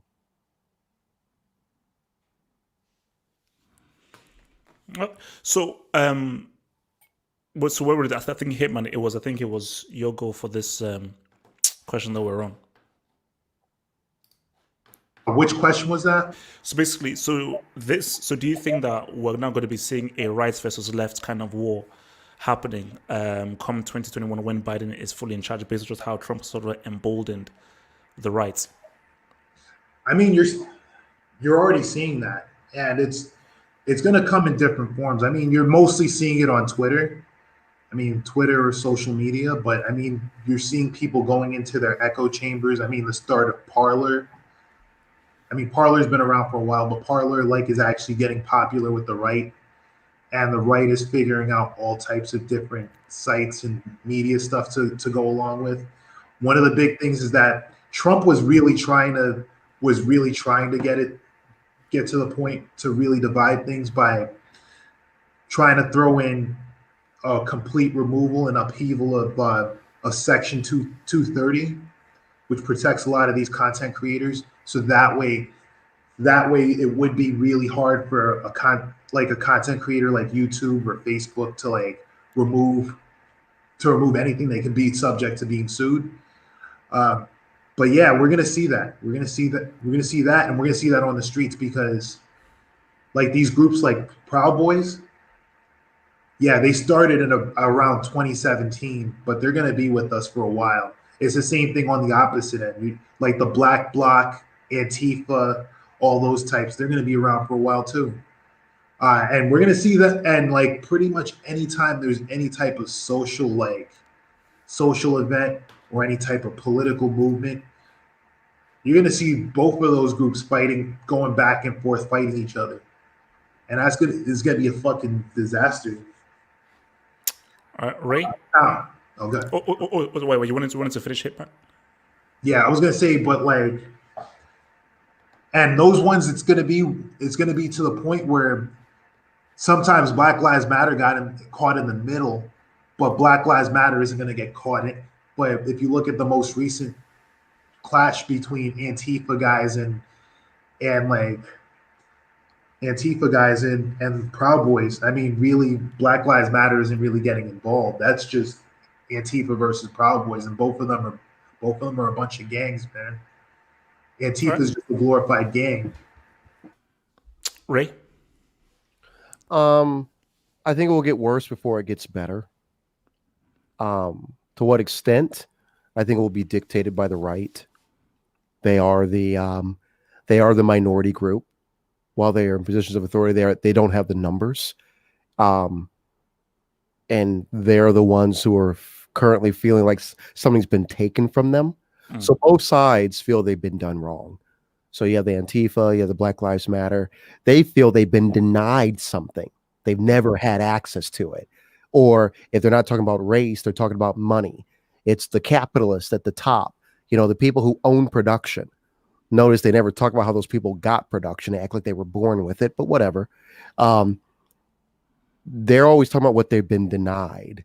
The right, they talk about something that was theirs that was taken.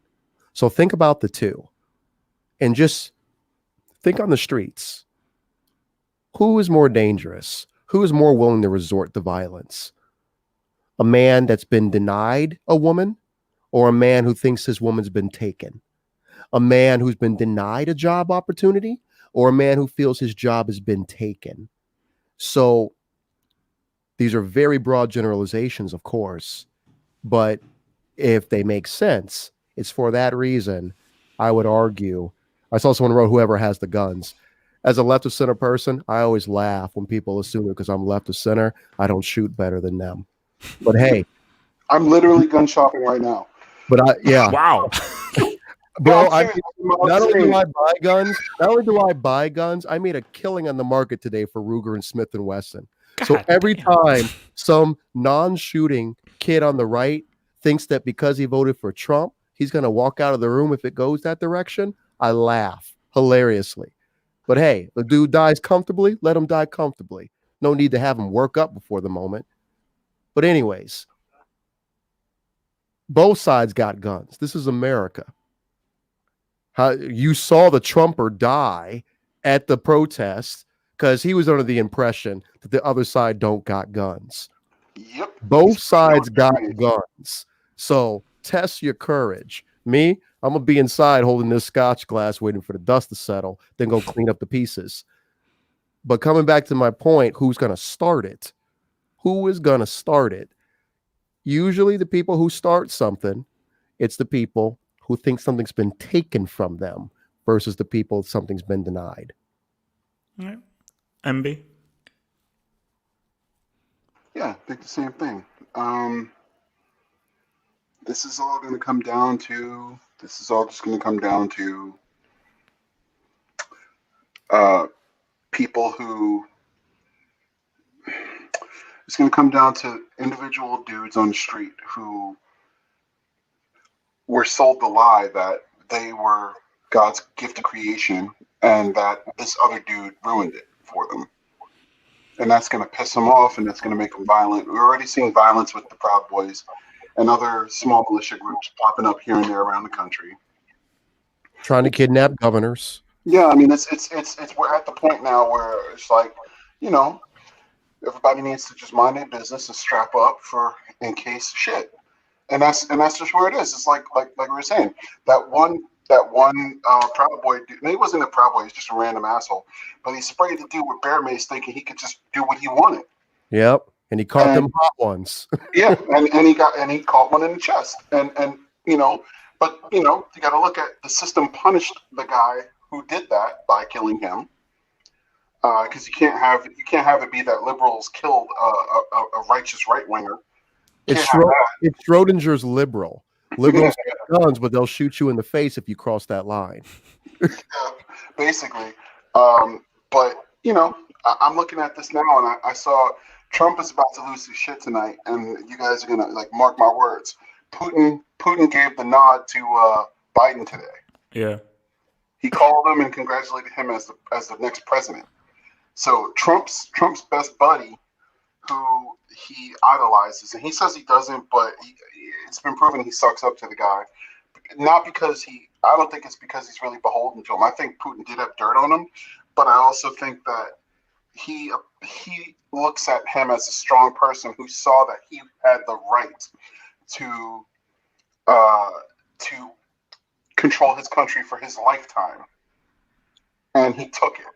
And that's why he's cool with Xi Jinping, because he did the same thing. He idolizes despots because he likes absolute power. Which is why Trump didn't build himself, though, bro. I mean, I know we love beating up on the man, but he has a lot of support. They helped him build him. So he's not completely crazy, fancying himself a living god. Yeah, I mean, but you know, he also says that he's self-made. I had a small investment from my dad. Yeah, $1 million is a small investment. But you know, he's like, I pulled myself by my own bootstraps and built an empire. First off, us folks from New York know he's been full of shit for how old am I again? Yeah, my existence, right? So it's like, how old you asking us? Yeah, it's like, but you know, I'm just saying, like, we all knew he was a fucking con man from day one. Donald Trump was basically the village idiot in New York. He was fun to watch because you never knew what he was going to say. But everybody knew he was full of shit. Everyone knew he lied about how rich he was. Everybody knew that he was that dude who was moderately okay for money, but hung out with richer dudes to make himself look like he was part of their club. But they're standing around like, who invited Donald? No, but I think but the issue is that his supporters, you can show all this stuff and everything, but it doesn't really matter to them. And I think what you find is that people like to live in a world of convenience, not logic, but just of convenience. What is convenience for me? Trump is convenience, which means anything that he did in his past, grabbed the pussy, stole his money, doesn't matter. He just represents something that I need. Therefore, I support. Those 71 who supported him, he didn't force that down their throats. No. They took it willingly. That's why I don't know why people think this is over. You don't just get rid. No. This ain't over. We got some ways to run. He provided something that was desired. It was sought after. I He mean, made them feel good about being pieces of shit. put it this way. I did vote for Biden. Slap the shit out of me. You catch me wearing Biden all over my ass. You catch me.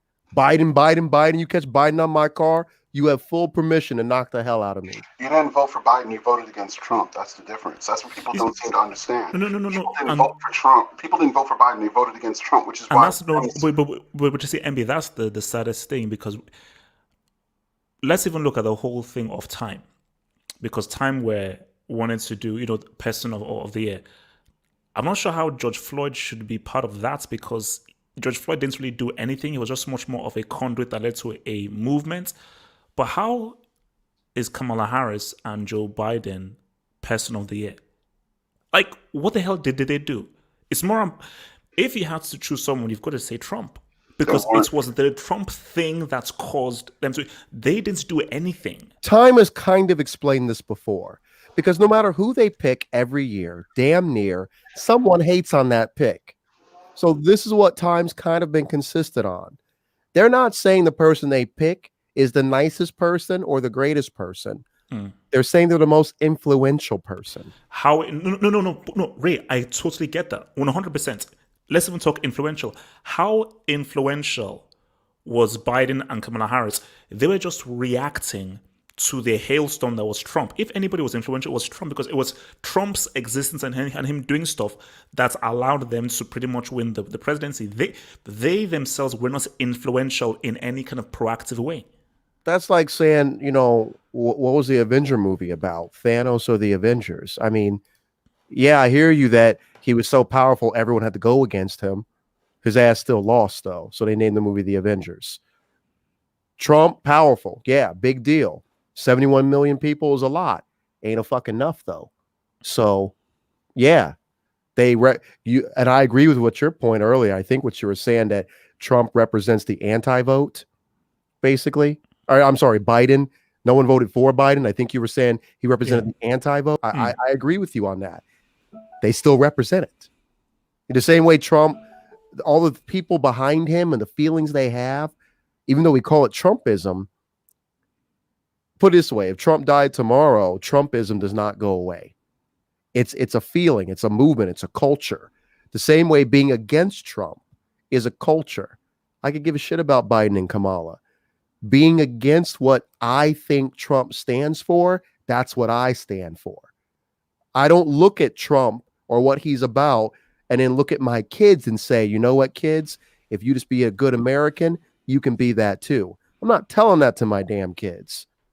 I'm like, you see that there? Those are the people who don't want us around. So vice versa, the other side is claiming guys like me wanted to take America away from them. So both sides are happening. It's a culture war. I know we use race a lot, but honestly, I think Proud Boys proves it. This is not a black or white thing. Isn't the dude running that Latin or something? Maybe I made that up. But yeah, no, you're right. You're right. They kicked him out. Harry was like an Afro-Cuban. Nah, they kicked him out. They said basically that. Oh, they found out he was Cuban? No. If I'm not mistaken, they booted his ass, and the white dude took over and said, "No, we are a white supremacist group. Sorry."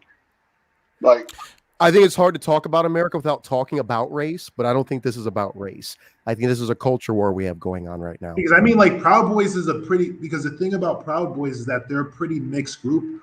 While they do have elements of them that are very much anti-black. I like this question. We should talk about that. But I do want to talk about that question. I'm going to bring that up because one thing I would say is that Proud Boys, the whole point of Proud Boys is that they don't inspire Europeans. Europeans inspire them.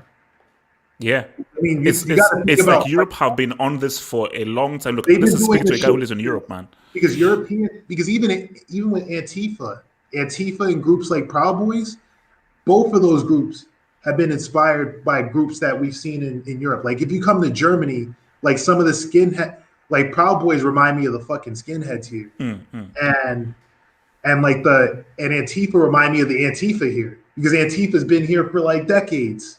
Antifa's been here since the Nazis, and like they've been here in the 70s. and they've been here and they're here in modern age. It's just that the movements are different. The movements are different in what they do, and they have a bit. And the thing with Antifa in Europe is that Antifa in Europe has a little bit more freedom of maneuver because they have a larger group. Now they have a larger base and they have a larger group. So like you see them in Greece, you see them in Germany, you see them in France, you see them in Italy, you see them all over. But yeah, like the skinheads, I mean, you see them all over Europe too.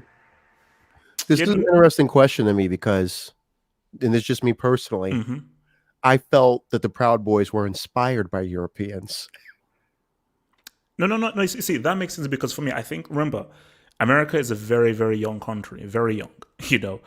And when you look at, again, where I live in England is a very, very old country, very, very old. And a lot of these ideas that you're seeing from the Proud Boys and so forth, Europe have been on this wave for a long, long time, long before Proud Boys were through. Hence why, again, because like what I pretty much do, my main thing is, you know, I do football analysis and everything. And a big thing is racism, specifically in stadiums, specifically in also parts in Eastern Europe. Is like, mates, Eastern Europe, you're black and go to Eastern Europe, bro, like you might as well just go there to get lynched, you know. So and Europe still throwing bananas on the damn soccer field and black players like monkey noises, gorilla noises, black, like they're still on that wave. They're still very much on that wave. So Europe, man, it's like, you see, and that is why it's so interesting. Is actually, like, let me even ask you guys this, and then we'll go on to like our final thing, because I want to actually ask you guys this specifically as Americans. Because obviously, me and Hitman, we're living in Europe. But I want to just talk from you Americans as to what is your perception of Europe, specifically with racism and race relations in Europe. So what is your perception as an American of Europe? So let me come first to Tony. What is your perception of Europe with regards to race and racism? Do you think that it is just as bad as America or not as bad as America? Tony? So I actually live in Germany right now. And so I will say that I have encountered being called the N-word. I have been pulled over here and asked specifically if I have drugs in my trunk, and then not given a ticket and then just rode away. So I think in terms of Germany specifically, I think that when I engage in conversations about race and history and things like that, I think that Germany is very proud of this idea that they're far removed from racism as a whole. And I think that anytime that there's a conversation being had about racism, I think they sort of shy away from more direct conversations, even though I feel as though there's a deep resentment against immigrants, in my opinion. Like when I could go out and whatnot and really see interactions and whatnot, I do think that even in terms of like Middle Easterns, but more so even African immigrants here, I do think that there's a clear perception about them. And I feel like perhaps immigrants sort of walk on eggshells a little bit because of the whole immigration issue. So it's a tad bit different. And I feel like in the States, if I were to compare, I think America right now is not right now, just as a whole, is based off of this illusion, right? Like I feel like the creation of America was based off of capitalism, which was ultimately on the backs of racism, on the basis of creating winners and losers. And it just so happened that they said, all right, everybody who's a person of color, but more so the darker your skin, blah, blah, blah, you will be a loser kind of thing. And I think that now that we've sort of created this narrative that, you know, America is the home of the free and blah, blah, blah, I think that it wasn't until like World War I when we started really engaging with the rest of the world, where America's had to sort of reckon with the reality of who she is as a whole, as a country. And I think that Europe also is disillusioned about who they really are, because I do think in a sense that they treat American blacks different from immigrant blacks ultimately, but I do think either way there's still racism clearly. especially in Germany. Okay. Ray, perception of Europe with regards to race from So an American point of view. I've never lived in Europe. I've never stayed there longer than 4 months. Okay. So should say that first. My perception as an American, African American, is that first off, Europe has an additional complexity component with class. Like we talk about money in America and we use the term class, but class is a different meaning from what I saw in Europe. Like a kid could go to medical school, go to Oxford and stuff, and he could be in a party and they'll be like, yeah, but your dad was a coal miner. So like I saw that happen. So they have the race thing, but I saw more so the class thing play out. Well, actually, I don't want to say class. You know what I want to say? I want to say caste. It was like a caste system I saw in Europe. So that's my first thing. As an African American in Europe, I was treated better in Europe than I was in America. Now, it might be because I was visiting, but 100%. I shit you not. I remember this one day, I'm walking down the street, leaving my hotel. So I have a suitcase, and this white dude is just yelling in a different language. And I don't know if he's talking to me, but finally he's like right behind me. And because I'm an arrogant American, I say in English, I go, "Who do you think you're talking to?" And he goes, "Oh, American. Oh, I'm so sorry. Be our guest, be our guest. Put our service to that test." And I asked the dude who was like within earshot, I'm like, "What was that?" He's like, "Oh, he thought you were an African refugee. Damn. He was telling you to go back to Africa. Whoa. Once you showed that voice and he heard you were an American, you're different." And that's how I felt in Europe. I'm not black when I go to Europe. I'm an American. When I come back to America, I'm black. Let's just say France was the best. France was the closest I ever felt to not being a black man, but being a man who is black. How I was treated traveling that country. I understood after going to Europe why so many jazz players back in the 20s or 30s, 40s, and 50s went to Europe and never came back. I understand. So that's my personal experience with race from America to Europe. All right. MB. I mean, it's basically, I was going to really say the same deal about jazz players and black folks back in, was it like even the 20s and 30s. And, during like right before the breakout of World War II, going and saying that their experience in Europe was so much different than their experience here because they weren't treated like, a black American. They were treated like just an American. And I gotta say, the way that Europeans in general treat Africans is fucking horrible. I mean, I was hip to the whole way that they treated black footballers back when I was a kid. Even that has not changed. I remember they made big deals about it because the white players finally had enough of it too with their teammates, and they were sticking up for them. And then it became a thing.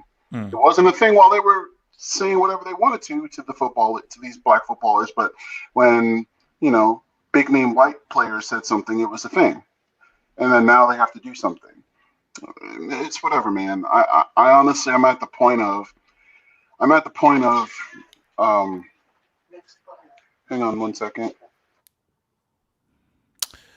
I remember one time, put it this way, in Europe, when I'm in America and there's more than one guy named Ray in the room, I'm Black Ray. I remember this one time in Europe, there was two guys named Ray. One was me, and the other was a white dude. And someone said, "Which Ray are you talking about?" And they said, "Chicago Ray." I'm like, holy shit. They found a way to describe me other than my skin. Like, it's just different. I mean, even when you run into racists overseas, like Finland, I ran in the guys who said they were skinheads. They're like, "Hey, we're skinheads. We don't like you here." Everyone else in the bar was like, "Shut up, you losers!" Like it was like they told me that they didn't like me because I was wearing a Bears jacket. And they're like, "Shut up! We let all football teams come drink here. Shut up!" And they got embarrassed and they went in the corner. Like that would not happen in America. Well, no, but I think basically, from speaking to my brother who has lived in England and lived in America, I think he says in America it's more blatant, it's more in your face, and they don't hide it.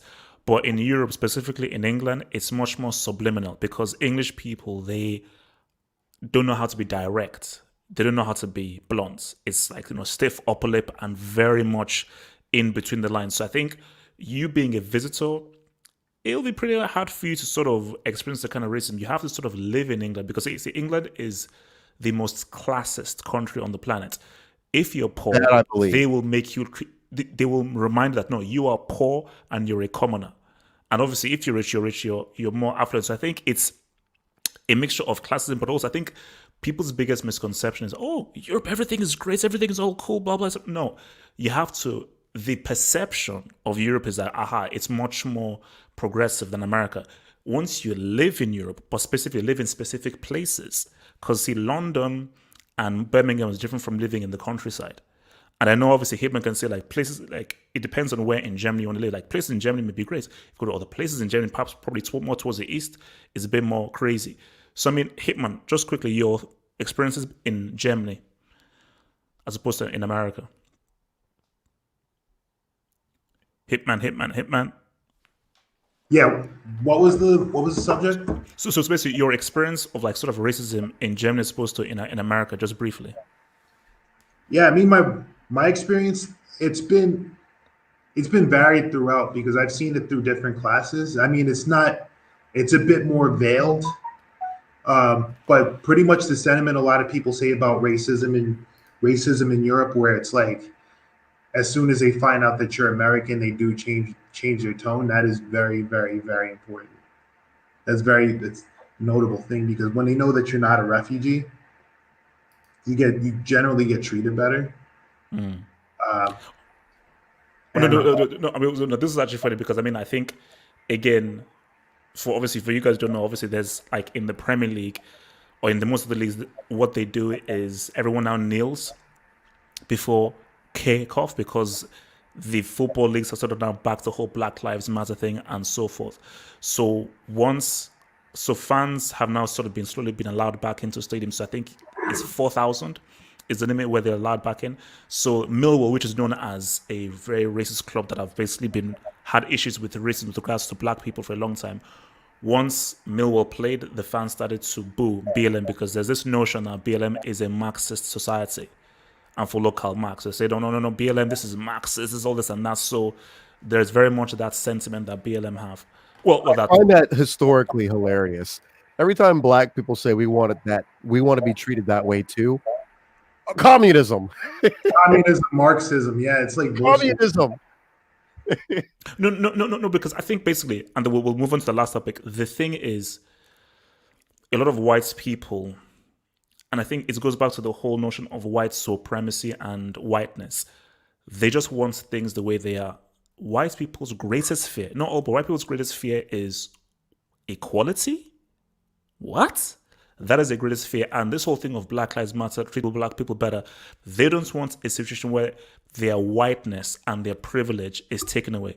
That is something that they will die to keep because it's the notion of the poor white man can still say that I'm still better than the rich, affluent black man. No matter how poor and destitute I am, I can still look at and spit at the face of a fully successful banker, black businessman. And that is the whiteness that they need to keep. And BLM is a thing that's slowly trying to chip away at that white supremacy that they will die to maintain. So, yeah. Final thing, guys. I want to talk about dresses. I knew it about you. Now look, I put out like a video because so a little bit of a backstory. So Harry Styles, I think he's a musician or something. He wore a dress for this photo shoot, and then obviously there was a bit of backlash from some people with regards to like why he was wearing a dress and so forth. And he then sort of doubled down and then wore the dress again and said with the notion, manly man, with regards to wearing a dress. And here was my take on the whole thing. As a grown up and as an adult, you can do whatever you want to do. That's all fine. And that's cool. But my thing is promoting certain things. Because for me, I always say that the buck should always stop with kids. If you're an adult, you could do whatever the heck you want. As long as you're not harming anyone and not causing anyone distress, you can do whatever the hell you want. But for me, kids are very impressionable people, and a lot of things that you teach them, they can just take upon because they're still their brains are still in their formative years, 6, 7, 8, 9 years old. So my thing for Harry Styles now saying, oh no, it should be normal to wear a dress. You see Jaden Smith wearing a dress. It comes to the point of where, okay, this is now where people are just being a bit too free.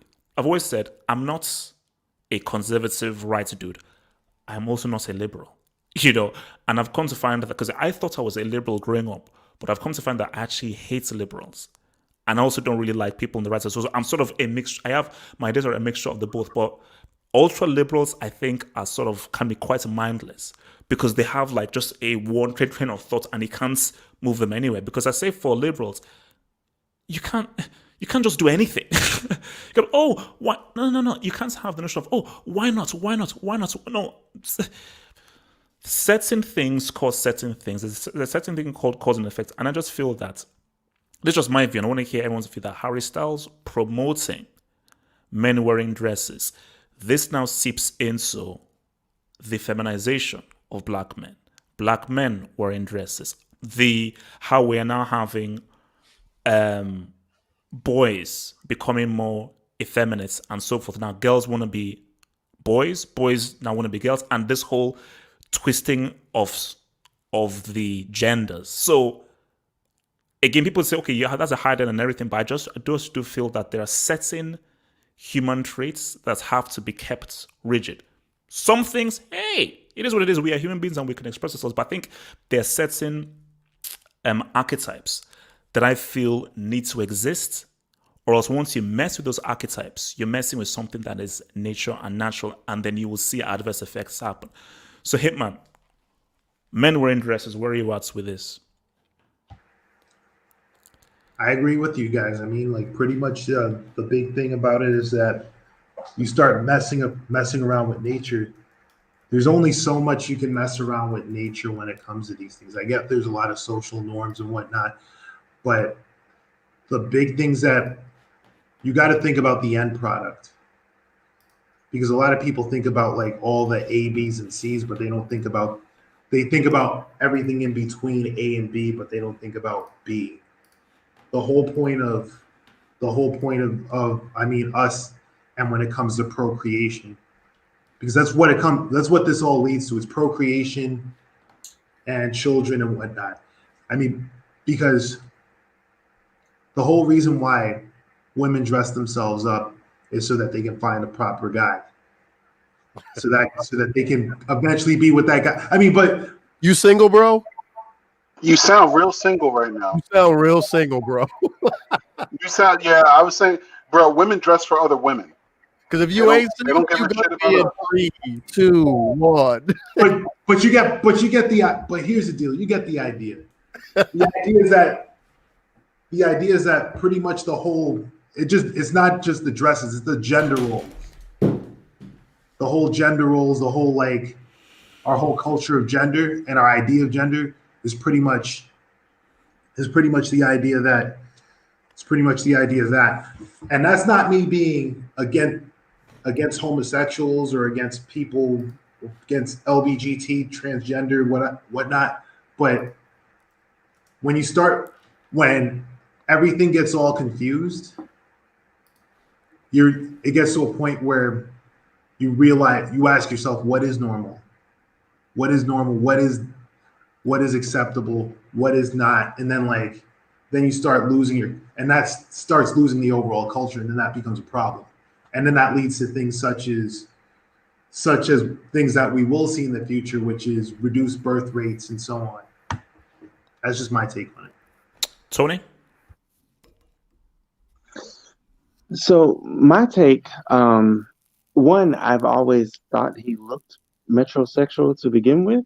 So I'm not necessarily surprised at, his more feminist approach to this, but I think this is no different from with the LGBT community, as well as feminists and even Black Lives Matter. These have all become sort of tropes that people have put out there to sort of make themselves more marketable, right? Like it's what's in now, and this idea of equality as a whole, this idea of acceptance without actual immediate action, these statements to sort of make everyone feel warm and cozy about certain things without actually doing anything transformative in general. It's no different from, Biden coming in saying like, oh, I'm here for the soul of the nation, and then not really explaining in terms like outside of morality, what exactly are you talking about as far as like, tangible things that we can actually do with this. So I think that he was possibly doing this as sort of a nod to say like, hey, I'm for gay rights and this and that or whatever, because I'm sure that because he's Metro, that, he has, interests in the LGBT community as far as fans and things of that nature. And I really do think that this is more performative more than anything. I don't think that this is going to necessarily set off a trend of like, all of a sudden a bunch of men are going to start wearing dresses and whatnot. But I do think similar to your Frank Oceans and who's the other guy? I can't think of his name, but I think that in terms of people like coming out and things of that nature, it's more so distractions, if you will. And again, just making people feel more comfortable about gay rights without actually having to do anything specific as far as policy wise. And again, I think this is more in terms of marketing and like businesses and companies all wanting to be on the moral high ground. And so they're choosing artists or making artists be more receptive to these ideas. And I think that's more so what's going on versus like population control. But quickly, so do you think that, so Tony, do you think that, let's say if this was promoted more and it was put more out there in magazines, in adverts, in films, you don't think that it would be sort of influential to men or really young men in general? You don't think that it would have that much influence, Tony? I think coming from him, I don't think that there are lots of straight men, and maybe straight white men, maybe, I don't know. But I don't think that there's a massive amount of straight men who are following him in general. I don't think I find it hard to believe that there would be straight women who find this necessarily attractive. And I think that in terms of, today where everybody wants to seem more politically aware, that people will sort of appreciate this sort of nod to them as if to say like, oh, he's even more cooler because he's cool with gays and doesn't have an issue with them. And I think that's more of the statement that he's trying to make versus trying to influence people to wear dresses. All right. Ray? I was given a heads up we were going to talk about this, so I tried to like study, and I failed to really find a reason to care. First, okay, let me ask this because I know that you have kids. I know you have kids, so I want to ask you this. Okay. So how old are your kids? They range from 2 to 13. Cool. So your 2-year-old, specifically your kids that are younger than 13. Okay. If in classes and everything, like the teachers and so forth, sort of showed films or things or images of guys, boys wearing dresses, and they actually promoted them, encouraged them to sort of wear dresses and so forth, would you have any issue with that? No. If kids grow up in my house and they wear a dress because they saw someone wear a dress, I think that says more about me than the dude wearing the dress. You mean things that happen under your roof are your fault? No. I think children grow up seeing me every day or not seeing me every day, and they see this dude for 3 seconds and say, I'm going to follow him. That says more about me than this dude. You mean kids, their heroes should be their parents and not some superstar? No. So I'm looking at surprised. You'll be surprised. You'll be surprised. No, I wouldn't, because my hero was my mom and my pops.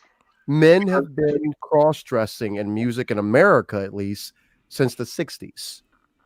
I don't see a nation, I mean, other than Atlanta, I don't see a nation of men running around wearing dresses.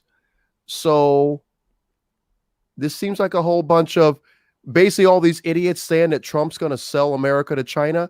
That's what this sounds like. We have decades of music with men pushing the boundaries. I grew up with Prince. Oh yeah, I was about to just say Prince. I don't run around in assless chaps. I don't wear pirate shirts, you know? So, and I don't know many dudes that do.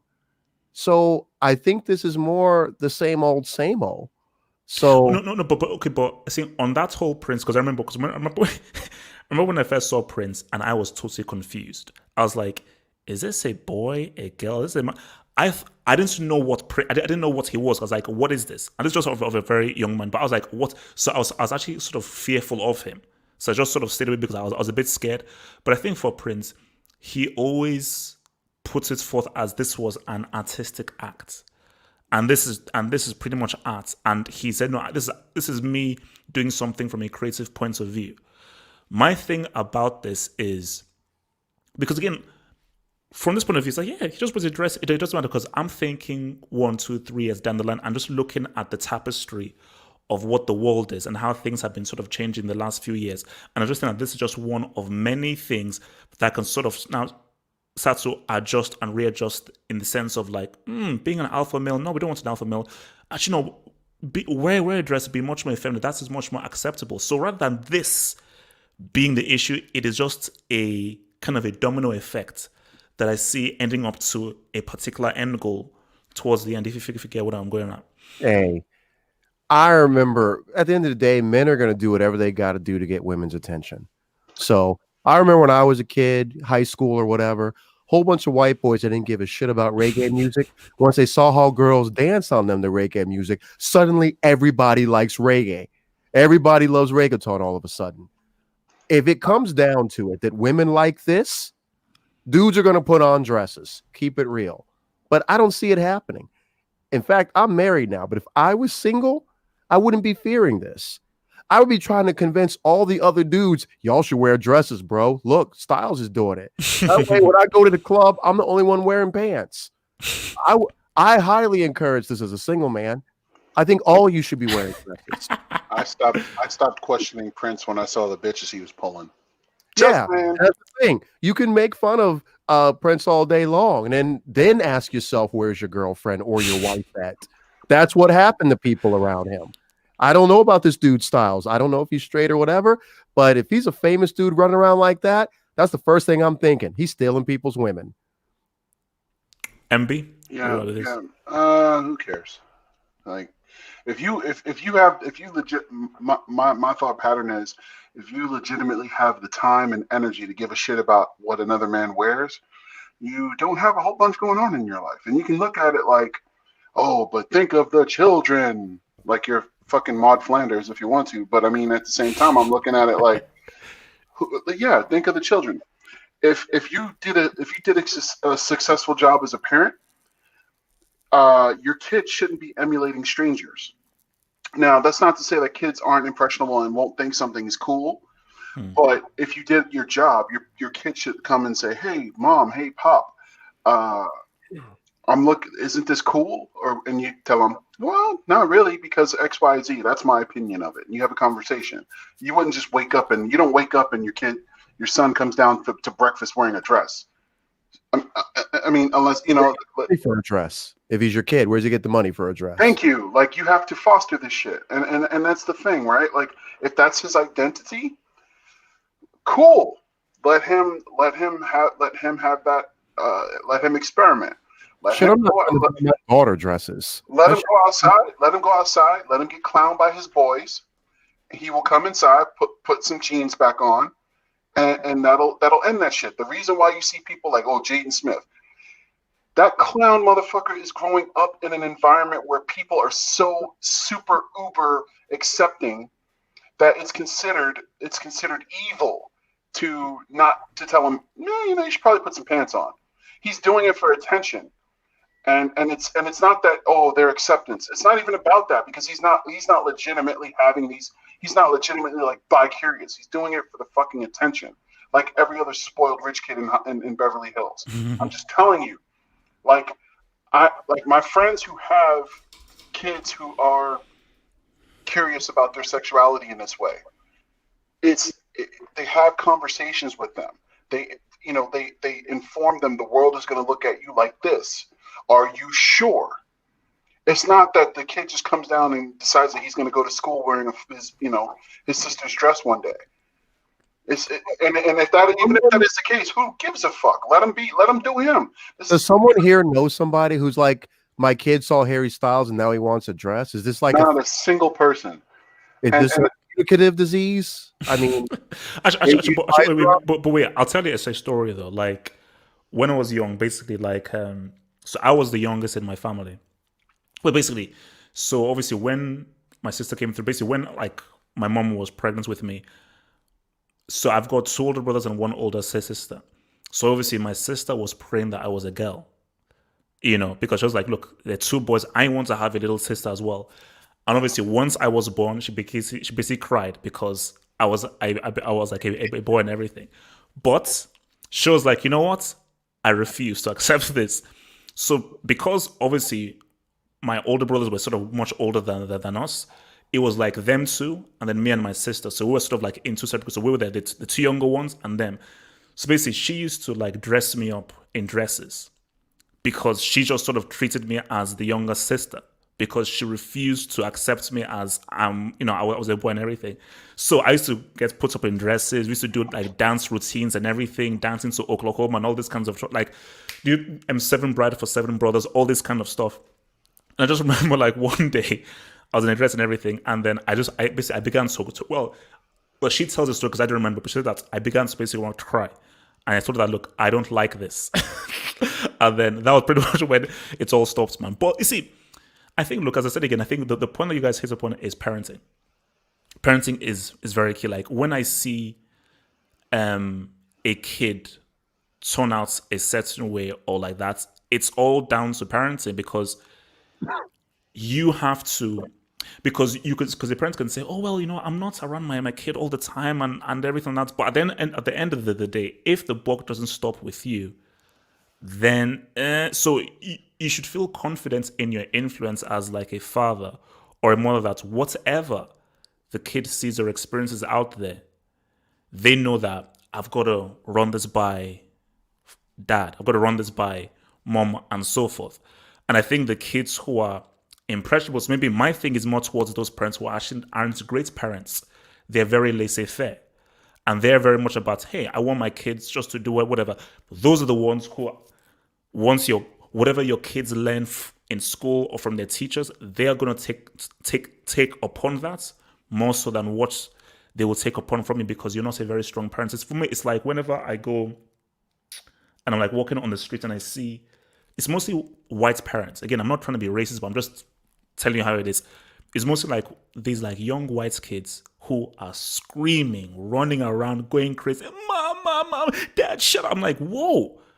And these parents are like, Timmy, please, Timmy. But it's like the parenting there doesn't exist. And for parents like those, this kid, whatever they experience out in the world, is going to have a much greater impression upon them than you, because you're just not hard enough on them and you don't have a great enough influence on them. So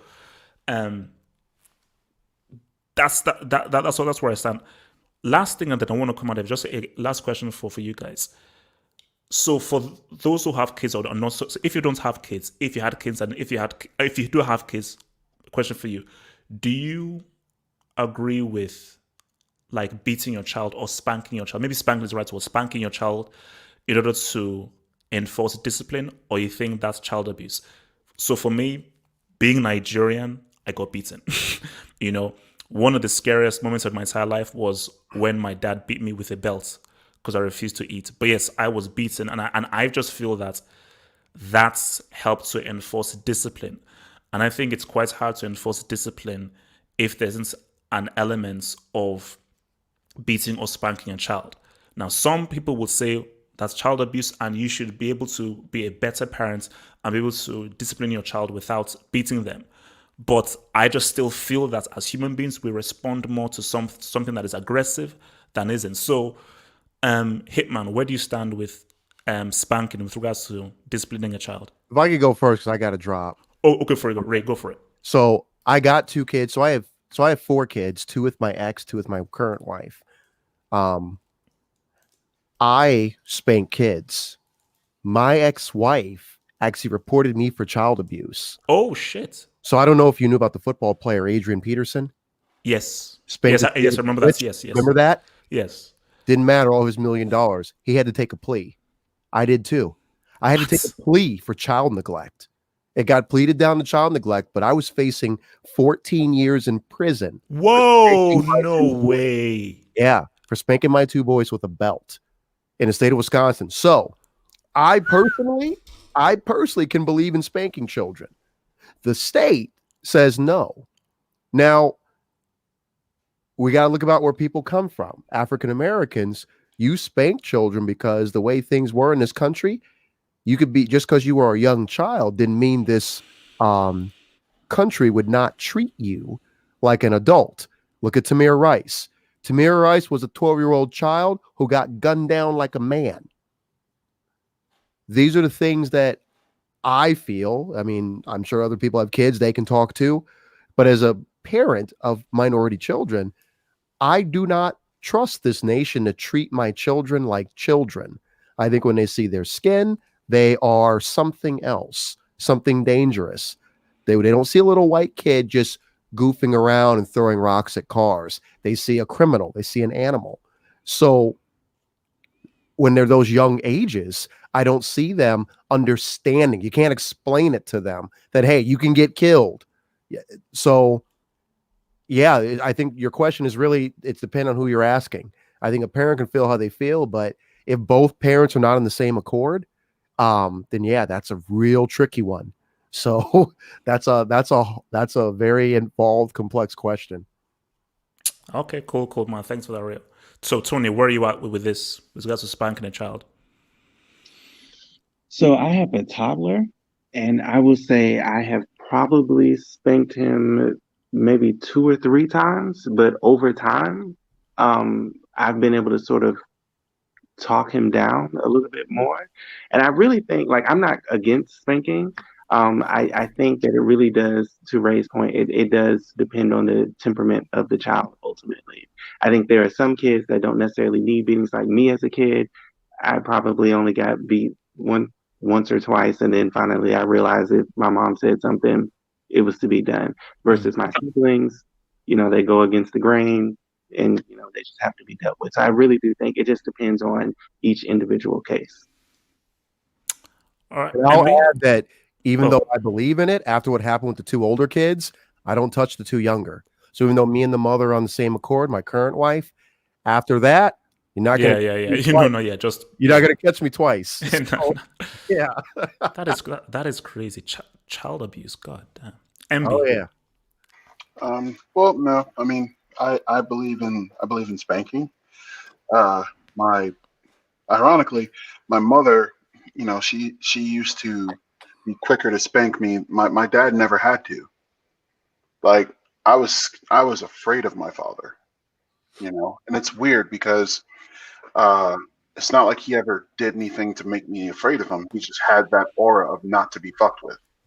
He gave it off, like that shit radiated off of him. The same way, when there's a predator, you just feel, you're like, nope, I'm not gonna mess with that thing, right? It was like instinctual. My mom, though, always felt like she was a tiny lady. She always felt the need to flex the muscle on me, and I was a hard-headed little kid. So me personally, I will not be sparing the rod on my future offspring. However, I think that, are there better ways? Look, I'll tell you what you need to do, and then you will either do it or you won't, and we'll go from there. And there's the whole timeout and shit like that. Give your child consequences. Well, there is a consequence. My foot in his ass. But timeouts don't work, man. State law for real, man. Like, I thought it was a joke. When the police showed up, like, do you spank your kids? I'm like, hell yeah, I spank my kids. It's like, what the hell are you talking about? Like, did you spank your kids with a belt? I'm like, what else would I use? I thought it was a joke, bro. So they tried to put me in jail for 14 years. Bro, I'm gonna tell you, like It's like, no, on some real wait, shit. So a guy was about to go to jail for 14 years for disciplining his child. That's That insane. same military man, if my boys was playing at the park, would gun them down. Mhm. That's what's crazy about this world, man. Don't give a No, shit. I'm gonna tell you, my parents were they were a tag team. My pops laid down the law. You know that scene from 300 where he's teaching his son how to fight, and the mom is just silently standing there in the background with her arms folded.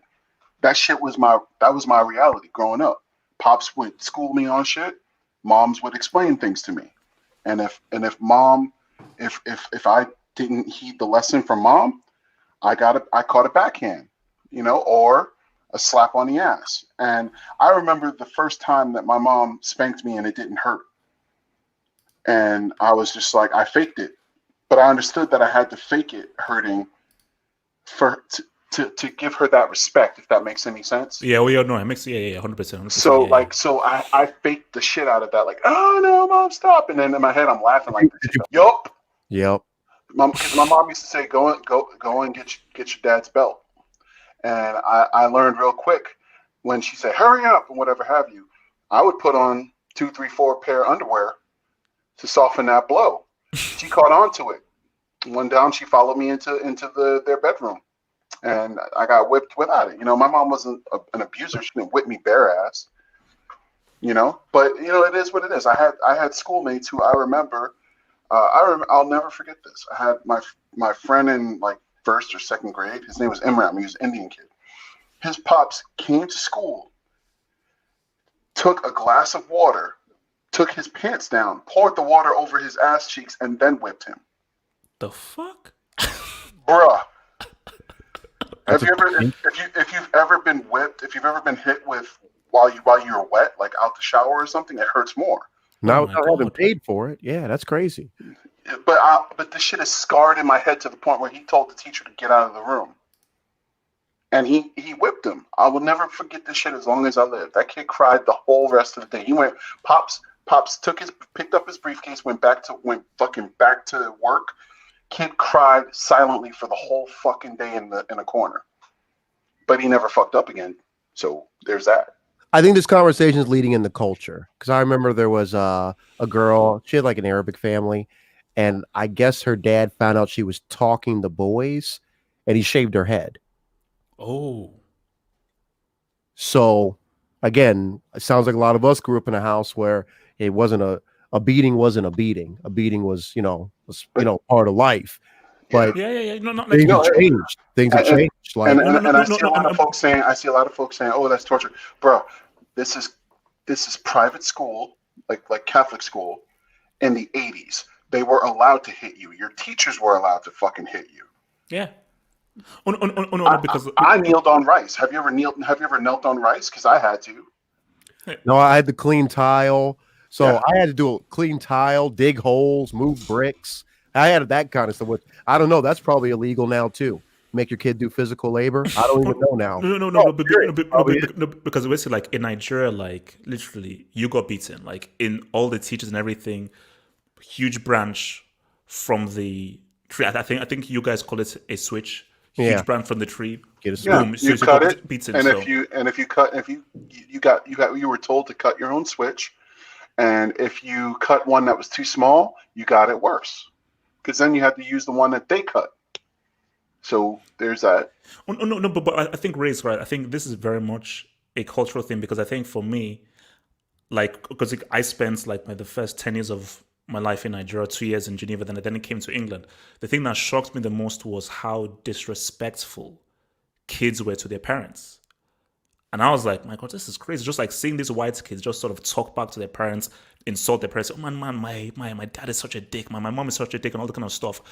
I was like, whoa. Because I just think the kind of discipline you have and respect for elders is instilled within you at an early age. And that is sort of reinforced by spanking and beating. Because for me, it's like, it's the whole thing of touching the hot frying pan. You touch a hot frying, oh, ow, ow. Then your brain says, you know what? I don't enjoy this pain I get from touching the hot frying pan. So maybe it will make sense if I don't touch the hot frying pan. So we react more to the pain. So the pain of the beating, you're like, touching this vase means I get this pain.